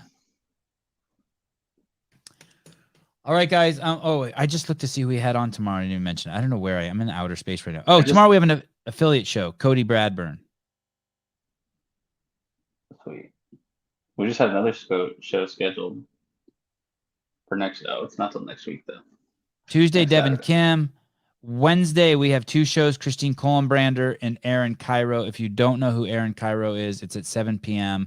on Wednesday. It's AARONKYRO. He owns skateboarding on YouTube. He has a company called Braille, and they are the biggest thing I think that's probably happened to skateboarding ever. On Thursday, we have Jason Grubb, and Aaron's a cool dude.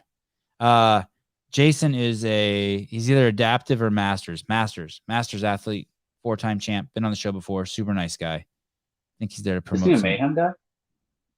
Oh yeah, he is. You're right. Good memory. He seems like a very nice guy. I'm trying to date dudes, so that's why their perspective is helpful.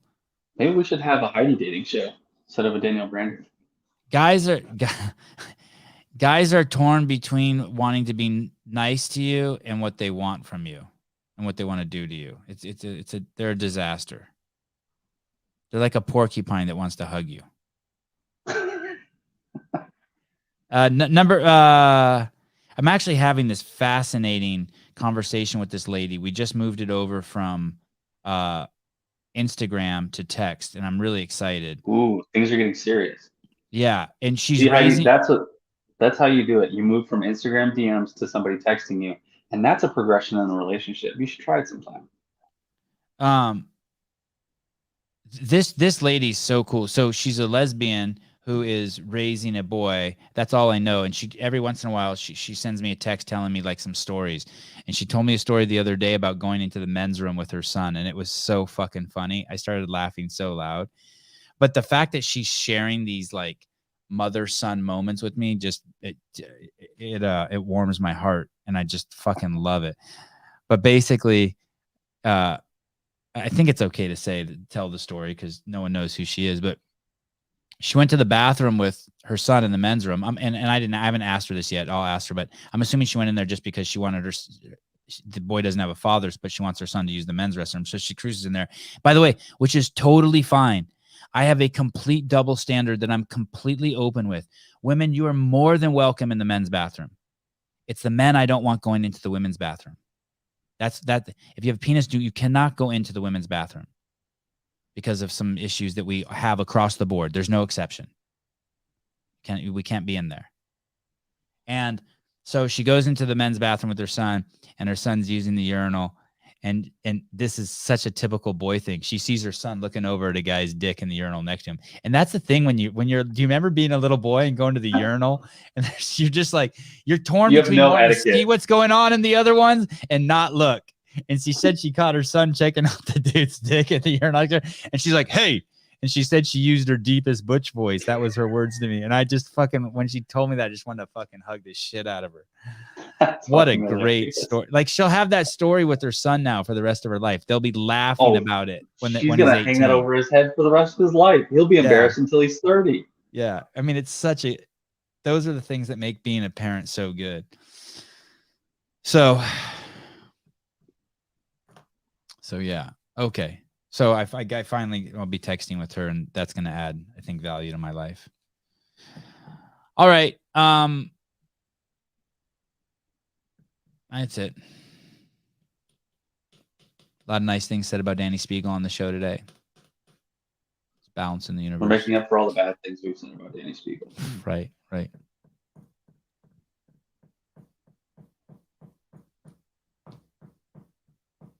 All right. I got nothing else. We'll see you guys tomorrow, 7 a.m. Going to the tennis courts now. Bye-bye.